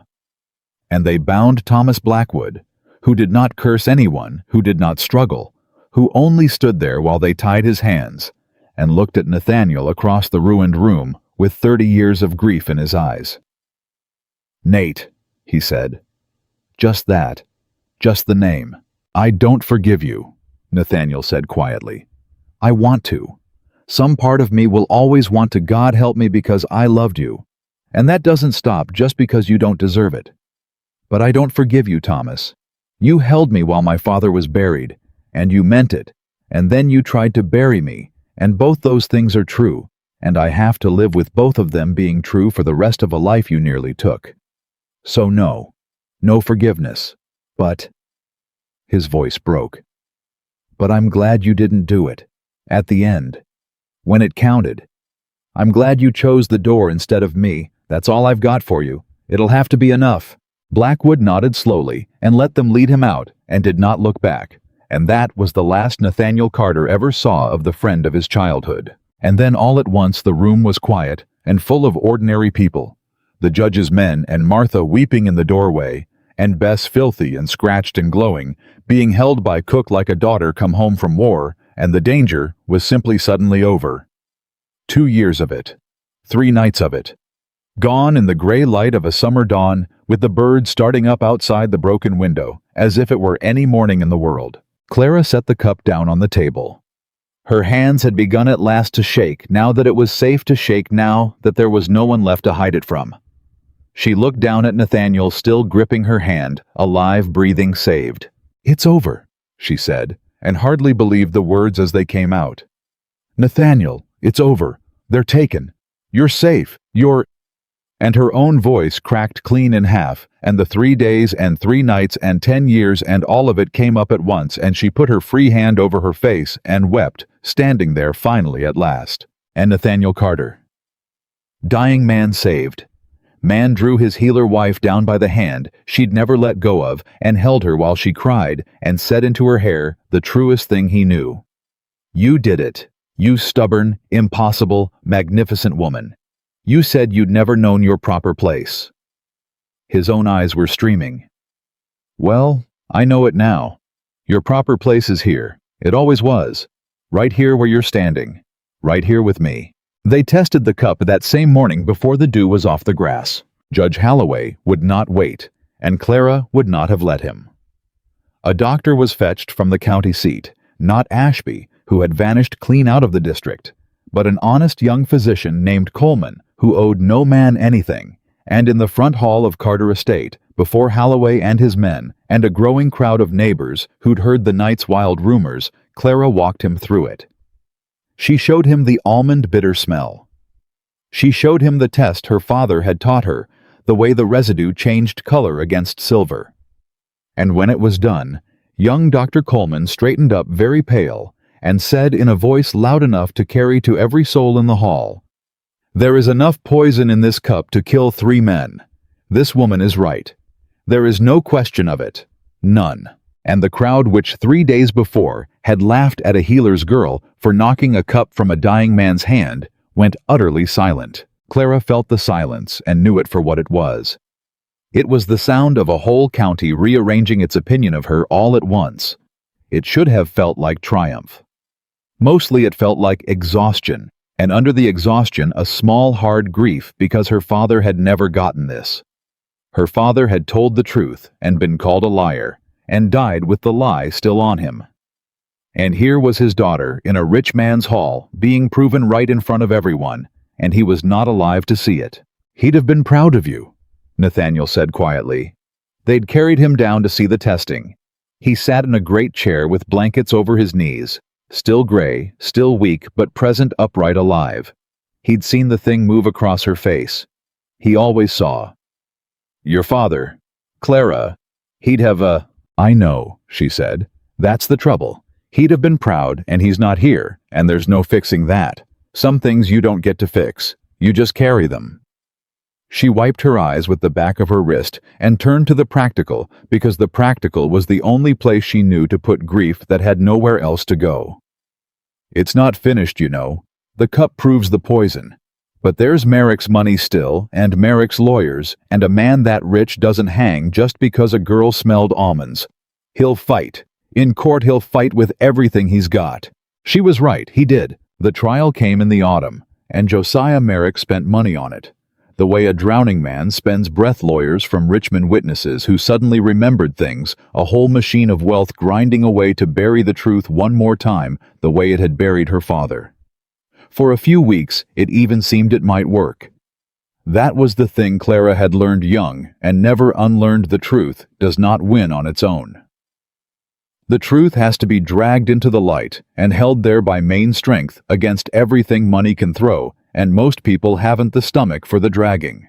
Clara had the stomach for it. She sat in that courtroom every single day. She testified for 6 hours and did not once let Merrick's Richmond lawyer rattle her. And when he tried the old trick, the grasping girl, the fortune hunter, the poisoner's daughter, she looked at the jury and told them plain and unashamed exactly who her father had been, and exactly what Merrick had done to him, and turned the weapon in the lawyer's hand back on the man who'd paid for it. She produced the ledgers. She produced Bess, who testified through her fear with her chin up and never wavered. She produced Martha, who told the jury in blunt kitchen plain words how she'd watched a healthy man waste to nothing over 2 years, and known in her bones it wasn't any natural sickness. And then, on the trial's worst day, when it hung in the balance, and Merrick's lawyer had the jury half believing his smooth Richmond lies, the door of the courtroom opened, and a man walked in that no one had expected. Dr. Ashby. He had run that first night, run out of the district, run for months, run all the way to Baltimore. But a bought man carries the poison of what he's done inside him, and it eats, and Ashby was not so hardened as the men who'd paid him. He'd read of the trial in the papers, and he had come back of his own free will to stand in the box and confess the whole of it, how Merrick had paid him, how Blackwood had passed him the doses, how for 2 years he'd mixed foxglove into a dying man's cup and called it medicine and hated himself, and done it anyway because the money was good and the master seemed doomed regardless. I could have said no. Ashby told the courtroom, and he was weeping, an old man weeping in front of strangers. That's the thing I have to live with. At any morning of 2 years, I could have said no, and I never did, because it's easier to take a rich man's money than to defy him. I let that woman's husband die by inches for the price of my comfort. And when he looked at Clara and could barely get it out. When her courage shamed mine, I ran. I've come back because I could not go on being the man who ran, that's all. Do with me what you will. She's told you nothing but the truth. Every word of it. God forgive me, every word. It broke the case open like an egg. Josiah Merrick was convicted. So was Thomas Blackwood, though the court hearing how he'd turned at the last and thrown himself against Merrick and driven off. The hired men gave him the lesser share of the punishment, a thing Nathaniel did not protest, though he did not celebrate it either. Ashby, for his confession, was spared the worst, and ruined for the rest, which he seemed to think no more than fair. And the great tangle of secret debts the notes Merrick had held over Carter, land like a knife, were dragged into the daylight of the court and struck down as fraud. Everyone, because a debt built on a planned murder is no debt at all. Nathaniel Carter kept his land. But that is not the part Clara remembered in the years after. The verdict, the land, the ruin of the men who'd wronged them. That was justice, and justice mattered, but justice was cold, and what she remembered warm was something smaller and truer that had happened somewhere in the long, slow middle of all of it, in the weeks between the arrest and the trial, while Nathaniel Carter did the hardest thing he had ever done, which was not to die, but to live. Because living, it turned out, was the harder work. She'd warned him of it that first night half in jest, and it proved true past all joking. 2 years of poison does not leave a body just because the poison stops. He had to learn to eat again, to keep food down, to walk across a room without his heart lurching. There were days he despaired, days the weakness felt like it would never lift. Days he said low and ashamed that maybe they'd have all been better off if the fire had taken him and saved everyone the trouble. And on those days, Clara did not coddle him and did not pity him. She did what her father had taught her a healer does, which is to be fiercely, stubbornly, unsentimentally on the side of life. "You listen to me, Nathaniel Carter," she said on the worst of those days, sitting on the edge of his bed with a bowl of Martha's broth. She meant to see him finish. "I did not fight the richest man in this county for you. I did not lie awake 3 nights with wolves at your door, so that you could lie here feeling sorry for yourself and talking about the fire like it'd have been a mercy. It would not have been a mercy. It would have been a theft. They'd have stolen the rest of your life. And I got it back for you. And now you're going to live it, if I have to sit on this bed spooning broth into you every day till spring. Do you hear me? You don't get to give up. Not after all this. I won't allow it." Nathaniel looked at her a long moment. And then, weak as he was, he began to laugh, that rusty, broken laugh she'd first heard on the wedding night, but stronger now, filling out, becoming a real laugh, the laugh she'd promised herself she'd live to hear. "There it is," she said softly. "There's what?" "Your laugh. The real one. I told myself that first night, I told myself I'd stay alive long enough to hear what your laugh sounded like when you'd forgotten you were ever dying." Her eyes filled. "And there it is. So don't you dare tell me the fire should have taken you. Not when you can laugh like that. A man who can laugh like that has got a great deal of living left to do." And he took the bowl from her hands and ate every spoonful and got a little better that day, and a little better the day after that. And slowly, week by week, the color came back into his face, and the flesh came back onto his bones, and the man who had been dying for 2 years began at last to be a man who was alive. It was somewhere in there that he said the thing he'd promised that night, with the wolves at the door, that there'd be a something to say when they were safe. He said it in the still room of all places, the little herb-scented room where Blackwood had once cornered her and threatened her life, which Clara had reclaimed and scrubbed and filled with drying herbs and clean glass jars, until it smelled like her father's shop, until it smelled like home. She was grinding a powder when Nathaniel came in, walking on his own, now slow but unaided, and stood in the doorway watching her the way he'd watched her that first night in the hall. "You've made it your own," he said. "This room. I've made a start." She didn't look up from the grinding. "I mean to make it more than that if you'll let me. I've been thinking, Nathaniel. This county's got fine doctors for the rich and nothing at all for the poor. Same as everywhere. Same as where I grew up." Now she did look up. "I want to change that. Here. I want to take this room and the old sick room off the east wing and make a place where anyone can come, anyone, farmer or field hand or servant's child, whether they've got a coin or not. A place where being poor doesn't mean dying of a thing that could have been cured for the price of a rich man's dinner. The way my father would have wanted. The way—" her voice caught. "The way that might have saved him if there'd been anyone in the world willing to stand up for a poor man's truth." Nathaniel was quiet a moment. "That's what you want," he said. "Truly. Not the estate, not the name, not the comfort you've every right to now. A charity house for the poor." "That's what I want." "Then you'll have it, every stone of it, every dollar it takes." He said it without hesitation, and then he crossed the little room to her, slow but sure, and took the pestle gently out of her hand and set it down.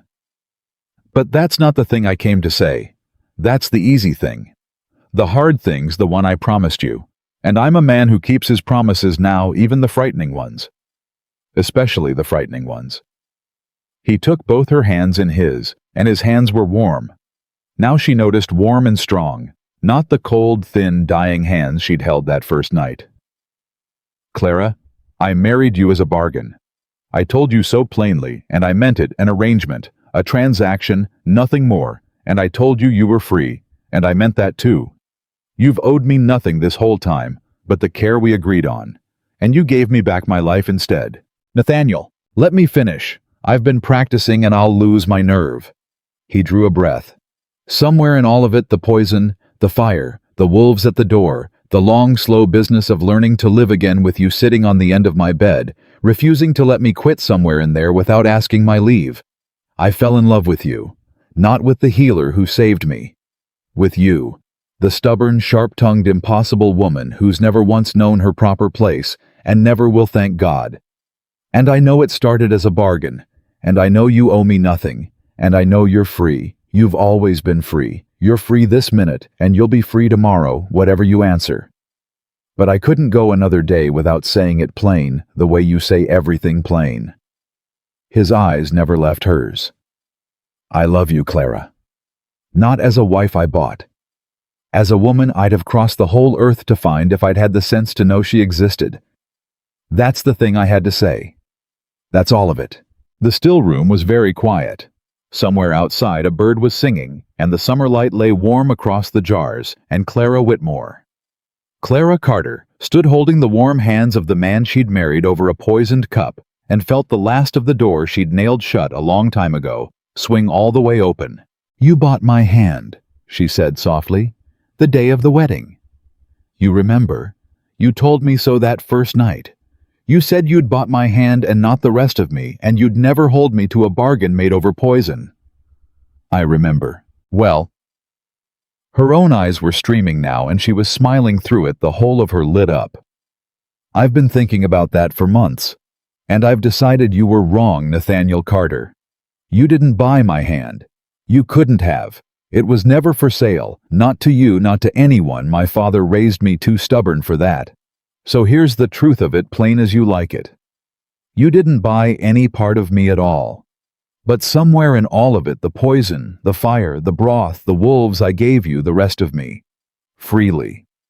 Because I wanted to. Because a woman who spent her whole life being underestimated finally found the one man who looked at her stubbornness and her sharp tongue and her poor apothecary's hands and loved her for them instead of in spite of them." She lifted his hands and pressed them to her wet cheek. "I love you too, you difficult, stubborn, back from the dead man. Not as the master who saved me from poverty, as the person I intend to be difficult and stubborn beside for the rest of my life. If you'll have me, freely. The way it should have been from the start." "If I'll have you," Nathaniel breathed, and there was that laugh again, cracked with joy. "Clara, I've been trying to have you since the night you knocked poison out of my hand and told a roomful of gentlefolk to go hang. If I'll have you." And he kissed her there in the still room that smelled of drying herbs and her father's memory. And it was not a bargain, and it was not a transaction, and there was nothing in it that anyone had bought or sold. It was only two people who'd walked through fire together and come out the far side, loving each other. Which is the only kind of love in the end that's worth the walking. The charity house opened the next spring. They called it the Whitmore House for her father. Nathaniel had insisted over her tears that it carry the name of the man the county had wronged, so that the very name that had been dragged through the mud would now be spoken with gratitude in the mouth of every poor family it healed. And it was. Farmers came, and field hands, and servants' children, and travelers, taken sick on the road, and none of them were ever turned away for want of a coin. Clara ran it herself in her plain dress with her poor apothecary's hands, and trained young women in the healer's art girls, like she'd been clever girls with no station who'd never have been let near a doctor's learning. And Bess ran the whole house's keeping, promoted from kitchen girl to something no one in the county had a proper name for. So they just called her Miss Bess and treated her like it meant something, because it did. And the wedding cup, the old Carter silver, that had held enough poison to kill 3 men, Clara kept. She would not let it be melted down or thrown away or buried. She set it on the mantel of the Whitmore house, polished bright, where every person who came through those doors could see it. And when the children asked what it was, she told them the truth. That once a rich and powerful man had nearly died from what was poured into that cup, and the only person in the whole grand room who saw it, the only one brave enough to knock it from his hand, was a poor healer's daughter, that everyone had already decided was worth nothing at all. And that's the lesson of the cup, Clara would tell them, kneeling down to their level in her plain dress with her healer's hands. Not that the world is full of poison, it is some of it. But that's not the lesson. The lesson is this. The person the world has decided to look past, the poor one, the plain one, the one with no name and no station, and no one to speak for them, that person sees things the powerful never will. That person carries a courage the comfortable never need. So when someone tells you you're nothing, child, because of where you were born, or what your father was, or how little coin you've got, you remember this cup. You remember that the whole grand county was blind, and the girl they'd all decided was worthless was the only one who could see. And you hold your head up, and you never ever let anyone tell you your proper place, because I'll tell you a secret. And here she always smiled, and here her eyes always shone. The people worth anything in this world are the ones who never once knew theirs. Den bien tandissima. Nathaniel Carter lived another 31 years. He lived to see the Whitmore house heal a generation. He lived to see gray come into Clara's hair and thought her more beautiful for every strand of it. He lived to grow old beside the woman he'd bought to bury him and who had instead taught him how to live. And on the last evening of his long life, an old man now full of years, he held her hand the way he'd held it that first terrible night, and he said the thing he'd said in the still room all those decades before, the thing he'd said 1,000 times since, and meant more each time. "You gave me my life, Clara, all of it, every day of it." And Clara Whitmore Carter, who had walked into a rich man's funeral and walked out with a marriage, who had faced down the man who ruined her father, and won, who had turned a poisoned cup into a house of healing, and her own worthlessness into the saving of a county. Clara held her husband's hand and looked at the life they'd built out of the ashes of the one they'd nearly lost, and gave him back the truest words she owned. "No," she said gently, smiling through her tears. "We gave it to each other. That's the only way it ever works. Nobody saves anybody alone." And she was right. She had always been right.